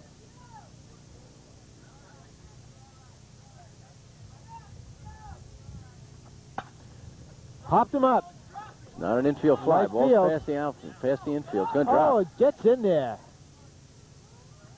Got him. And it cost Joe King a base hit. They forced Hassan at second base, and it goes 9-6. King does not get the base hit, rather gets a fielder's choice, but the runner moves over to third base. Edelman does. And that ball hung up there. And for the Falcons, Aaron Ketchum, who's playing right field in place of Kevin Dunn, came in and in and in and in and in. Didn't get it on the fly, but certainly was charging the ball, made a good throw, went right to second base and got the force.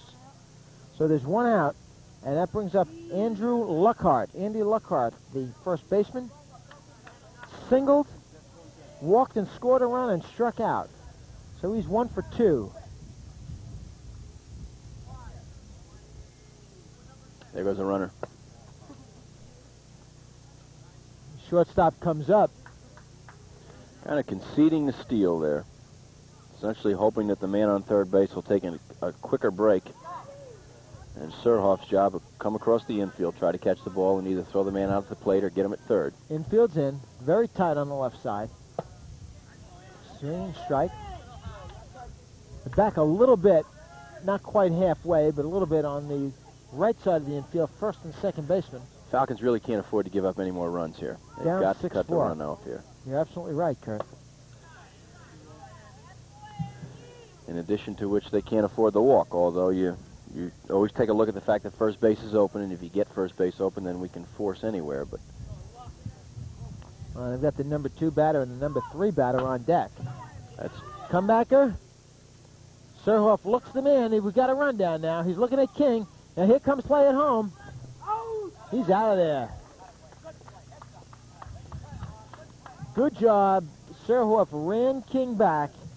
And then when the runner broke, when Edelman broke, he threw it home, and they got him at the plate. So it goes 6-2. He's out of there. King goes over to third base, but now there are 2 out, and the infield can play back at regular depth, and we have John DeMarco. That's about as professional a play as you're ever going to see on this level. Surhoff smart enough to make sure he looked the runner back, realized he had a problem, started his run down from the second base side so he could force both runners into third base, and set himself when he made his throw to the plate. That's quite a play. I'd be looking for something to happen here. Ooh, pitched out. DeMarco, the number 3 batter in the lineup, up. I don't think they're going to send the runner here. He certainly didn't look like he was going that time. Bet you a nickel. Nope, you're right. Oop, that was either another pitch out out or... again. Now, It's possible they're pitching around John DeMarco. Although you're pitching around the third hitter to get to the fourth. Yeah, they're just. And Surhoff is standing at second base. I think they're putting him they're on. Walking. Oh, we're not too awake here. They're putting him on. Well, Lockhart goes down on a steal anyhow, but that makes it all academic, as they say. Indeed. This is interesting that you would walk the third hitter to get to the fourth. So it's ball 4. DeMarco with the intentional base on balls. Tommy Armas now with the bases loaded. And gee, they had, they had first and third, 2 out. You're right, and they walked number 3 to pitch number 4. Down 2 runs. I'm not quite certain. That's an interesting approach. But this is not the reason why. I wonder if Coach Dunn isn't going to make us look bad. Look out. Well, you know, Coach Dunn, and then there's John Dunn, the old metaphysical poet, who said Oz is not the reason why Oz is that is who but said to do that? or die. That's who said Thought that. That was Yogi Berra, too. No, that was... he knew Yogi. He roomed with him once, I think. Yes. Well, 16th century metaphysical poetry here, huh? Boy, I'm not sure I can deal with all this. Bad pitch. Swing, strike, that's right. Up around the eyes and the fists. 2 strikes and 2 outs. So Armas in the hole here, but all he wants to do is drive the pitch. Sit and drive.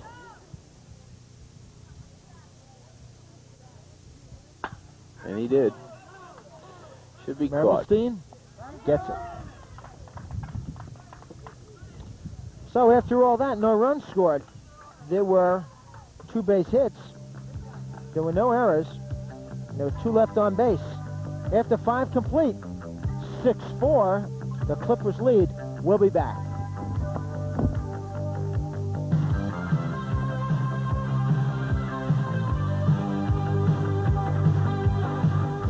In May, only on Showtime can you see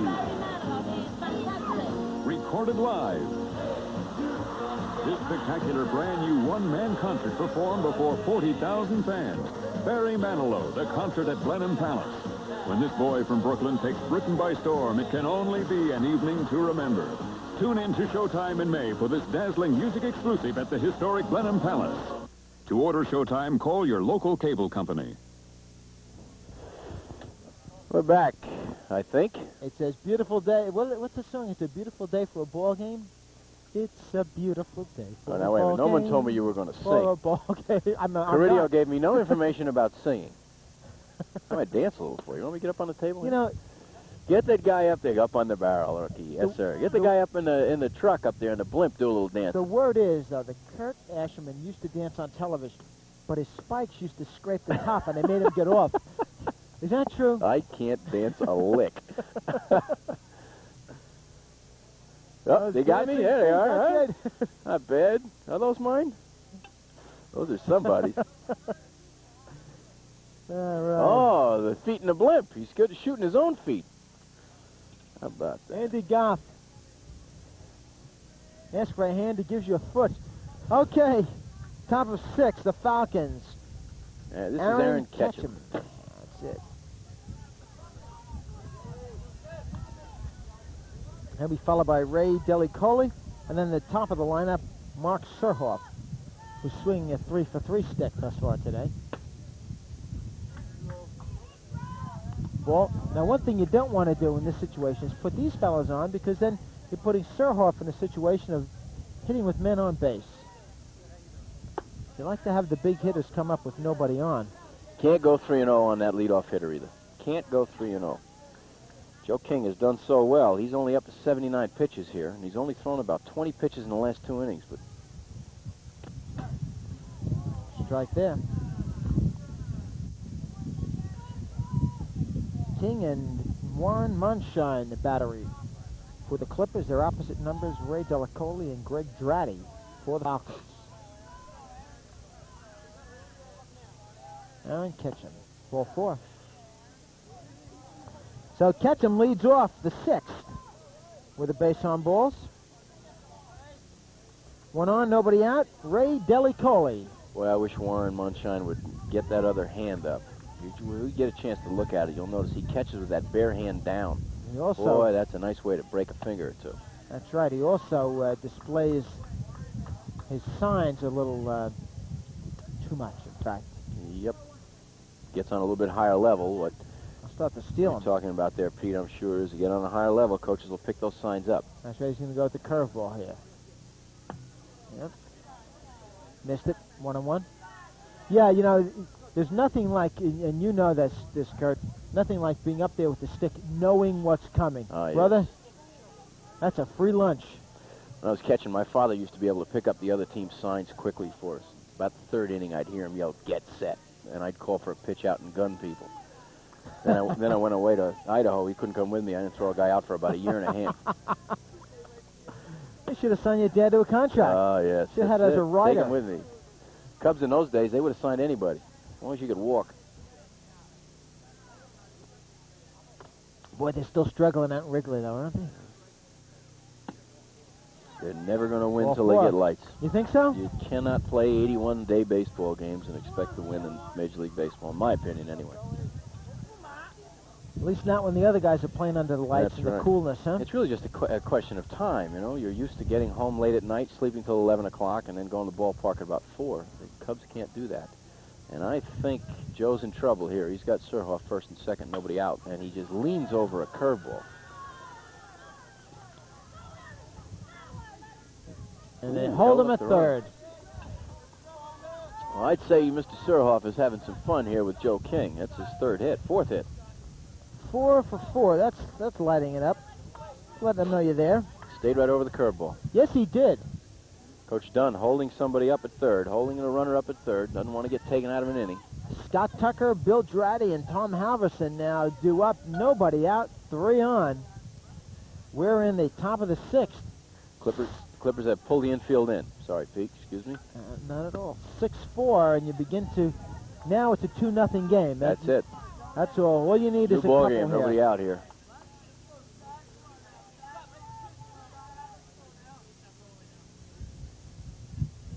There's that play we talked about earlier. You can fake to second, fake to third without making the throw. Can't do that at first, however. That's right. Now that was an important pitch.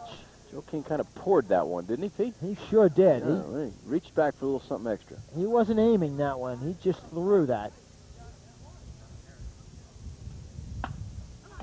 Oh, Comebacker, and he kicks it. chance for the double play. Nice play. They get one. Nice play at short. Hiroki Kito gets him, so 6-3 goes out. Scott Tucker. Joe King got what he was looking for. That bounce back to the box. That's where you get that quick double play with the bases loaded. But unfortunately picked the glove up before the ball got there. Everybody moved up one, so we have now second and third a run in. It's 6-5, and Bill Dratty. Big curveball. That's the first curveball he's thrown this inning. 1 out, 2 on. We've got the cleanup with rather number 3 and 4 due up here. Ducks on the pond. There's 2 in a row. That's some curveball right there. Woo! I hope our viewers can see the difference, Pete, on that curveball. When he gets his elbow above his shoulder and bends that front leg, the ball will break. When he doesn't, he's so often you throwing it hear flat. coaches yell, "Bend your back," but it's not the back we're bending, is it? It's the front. He did it again. What a pitch. beauty. 3 what a perfect beautiful. curveballs. And he had Dratty, who was 0 for 1, hitting in the number 3 spot. He got him 3 in a row. 3 great curveballs.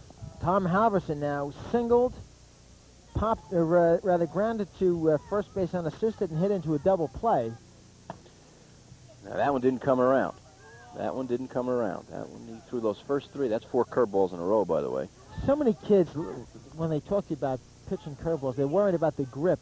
It's the whole thing. It's not just how the ball is held in the hand. That's 5 curveballs in a row. I guess we don't want to get into the theories about whether a 14 or 15-year-old young man ought to be throwing curveballs. Unfortunately, I guess we've reached the point where that's going to happen no matter what. I have a personal feeling that it shouldn't be done, but I guess that's easy to say when you're sitting here and you're not trying to win a league championship. 3-0 pitch. Threw a curveball on 3-0. Okay, now here's David Mermelstein. 1 for 3.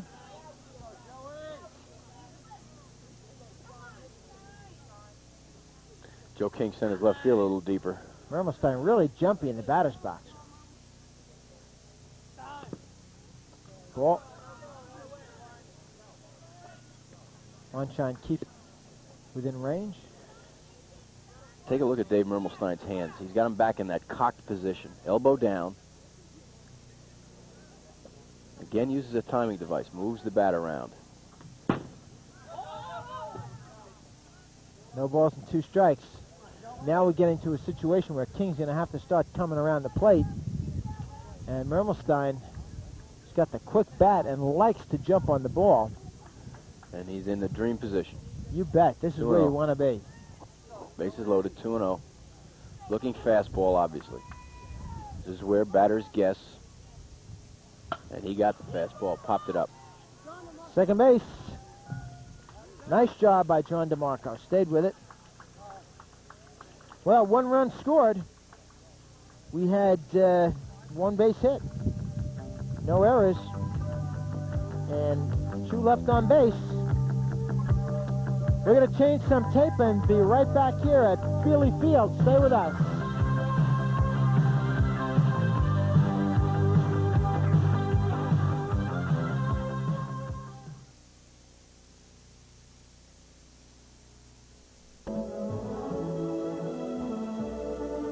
And it's recovered by Robert Vincola. And you can see what the thinking on Tom Parry's part was there.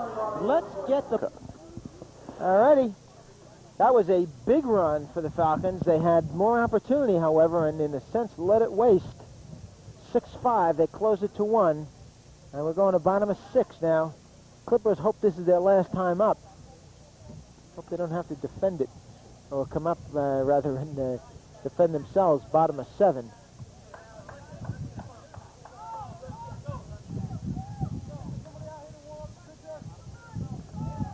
Numbers 5, 6, and 7 batters due up here.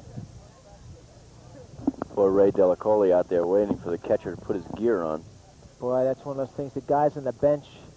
Somebody's got to jump up there. That's right. Don't make that pitcher stand out there any longer than he has to.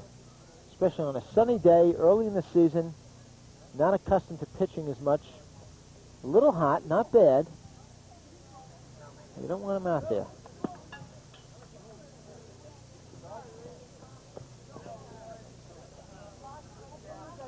What a day. Oh, isn't it?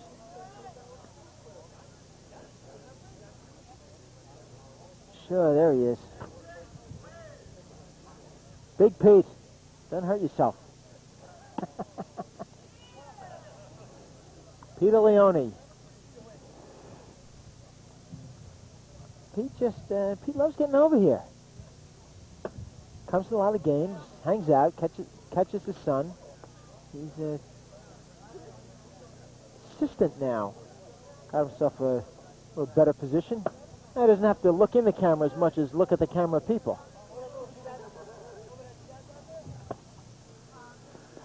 All right, we're up here. And in fact, Peter Leone, really, he's one of the old-timers with UA Columbia.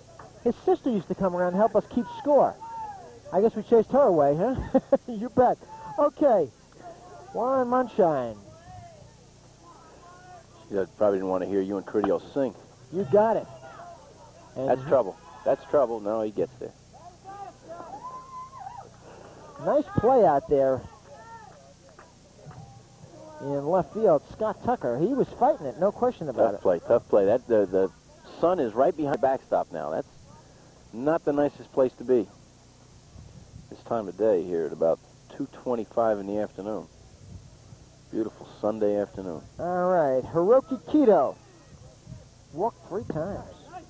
Moonshine, by the way, 0 for 3 now with a walk. Pitchers have settled down a bit. Yep, both of them. Interesting to watch Hiroki Kito lift that front toe, the front heel actually, a la Sudahara O to an extent. Lots of Japanese hitters taught to time the pitch that way. I know we've talked about that a lot. Lifts it straight up. There, maybe see it. As long as you have the weight, your weight back, and you're ready to move forward into the pitch. Yep. Sometimes kids move around a little bit too much in the batter's box, not realizing it's a weight shift. Same thing in golf. It's all weight distribution. That's right. It's almost the exact same swing, except you stride in baseball. In golf, you stay stationary. Or if you play golf like I do, you stride there, too.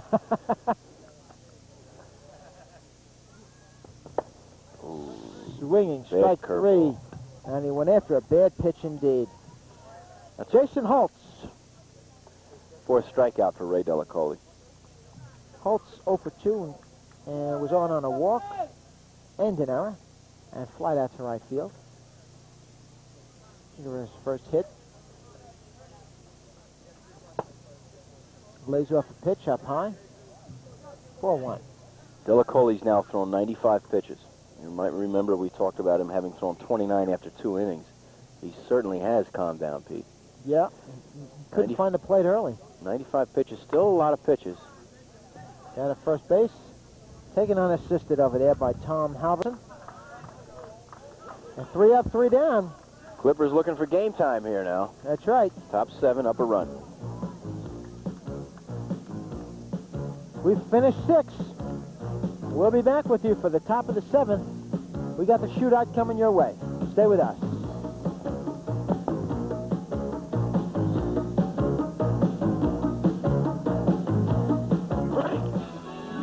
Nobody gets to be champ without plenty of team support. I don't mean go, team, go. U.S. athletes need more than cheers for the 84 Summer Games. They need you to purchase Olympic coins. The coins give them financial support, and you get valuable keepsakes. And with the right support, an athlete can reach any goal. Turn precious metal into Olympic medals. Support the home team. We're back here in Rye.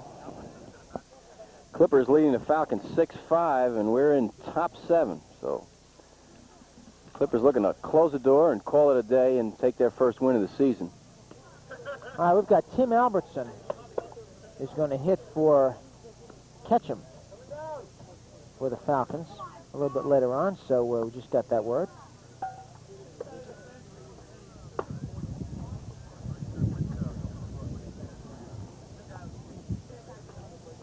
There they are, center field, catching the bennies. That's right, those good Rays. Enjoying the ball game. All right. Is that a cooler I see out there? That's not a cooler. Nah. Son of a gun. No, I've been looking for the cooler here, Pete. They didn't tell me that part. I our thought crew would never do that. Greg Dratty. Dratty fouls one up into the screen. It'll be Dratty, Lipscomb, and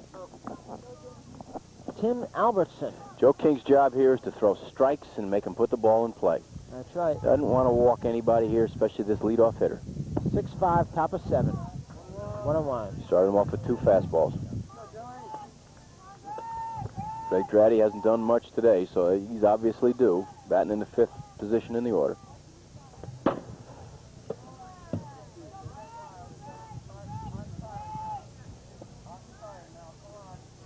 Dratty got on an error in the first. Had a stolen base also. Struck out and grounded out 4-3. Second baseman in the first.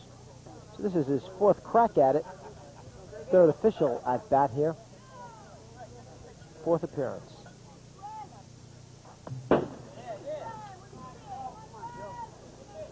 Joe King doing exactly the opposite of what he's looking for here. He cannot afford to walk this leadoff hitter. You have to figure then that the Falcons will bunt him over, maybe play for the tie here. Joe King needs to throw strikes. I wonder if Dratty will be taking here, Pete. 3-1. I think he will be. Ulcers. Walked that leadoff in the 7th. All right, here comes John Wolf.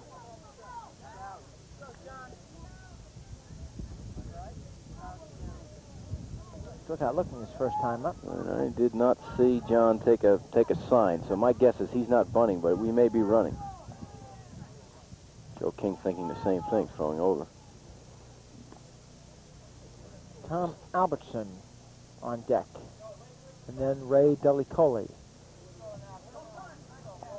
Batter still hasn't taken a sign, so I guess we're safe in assuming that Coach Dunn is not going to bunt him over. There he goes. Popped it up. Dratty better hurry.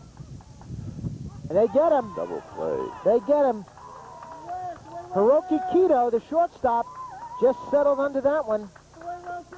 Took it and threw over to Luckhart. And boy, oh boy, Greg Dratty's really got to answer the coach in the dugout now. You got to know where you're going on the. You have to know where the ball is on the pop-up. You got to find it. That's one of the things that coaches teach. You've got to look back and find the pitch to make sure that that thing doesn't happen, especially in the 7th inning when you're down a run, nobody out. Tim Albertson. You're right. I mean, that's you. Got to look looking, back. You're Have to looking look back for one to tie, and you've got the lead runner on, and he pops into a double play. Runner has to look back over his shoulder. Just a glance, find the ball. Here's one that almost ended up in our shorts over here. Almost. But almost counting. Horseshoes, hand grenades, atom bombs. All right, now who said that one? Which 16th century philosopher was that?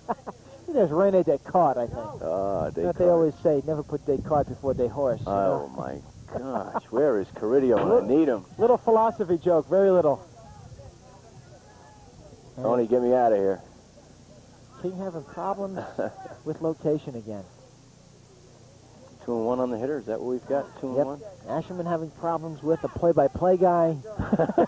Everybody's having their problems today.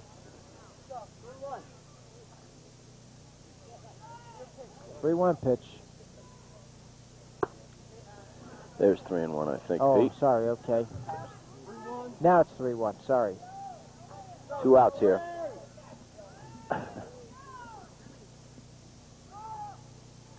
Ball 4. Not even close. Now let's think about that double play just 2 seconds ago. What kind of position we'd be in? You'd be first and second, just 1 out. Without the double play. And of course, with 2 out now, it takes away so much. You're not going to bunt. You know, basically, maybe you go hit and run, but boy, oh boy, you're just afraid of the runner getting caught up. You have also theoretically taken a bat out of Mark Surhoff's hands, because with 2 outs, you get an out here, you don't see Surhoff. Right. With 1 out, Delacoli makes an out. It doesn't matter. You still got Surhoff hitting. Ball 1. Low. Will he send the runner? Huh? What do you a little think? shaky with 2 outs in the 7th. Yeah, that's right. Hate to end the ball game that way. He's pitching from a windup, though. Joe King forgot and pitched from a windup, and the runner did not go. Let's see if he does that again. Is he doing it on purpose? Maybe giving it to him. He is. He's pitching from a windup. Why isn't the runner going? Holy mackerel. Albertson not going. He's down there. He's got to get word from his coach. I mean, if he goes to a windup. He just did. His coach gave him the Woodland Steel sign. He yelled across the infield, "Steel."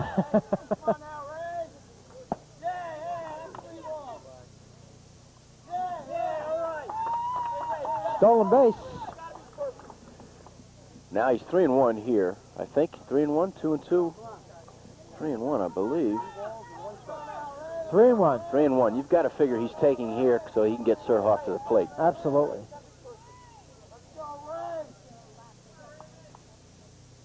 Ooh, you don't want to fool around in this situation. You know, he's pitching with the full windup, and then he goes and turns and throws. It could almost throw it away. Oh, he got him. He's got Surhoff to the plate. This is called made for the movies baseball. Got your stick who's 4 for 4, up with a tying run on second, the go-ahead run on first. 2 out. That's right. Made for television movie. Here we go.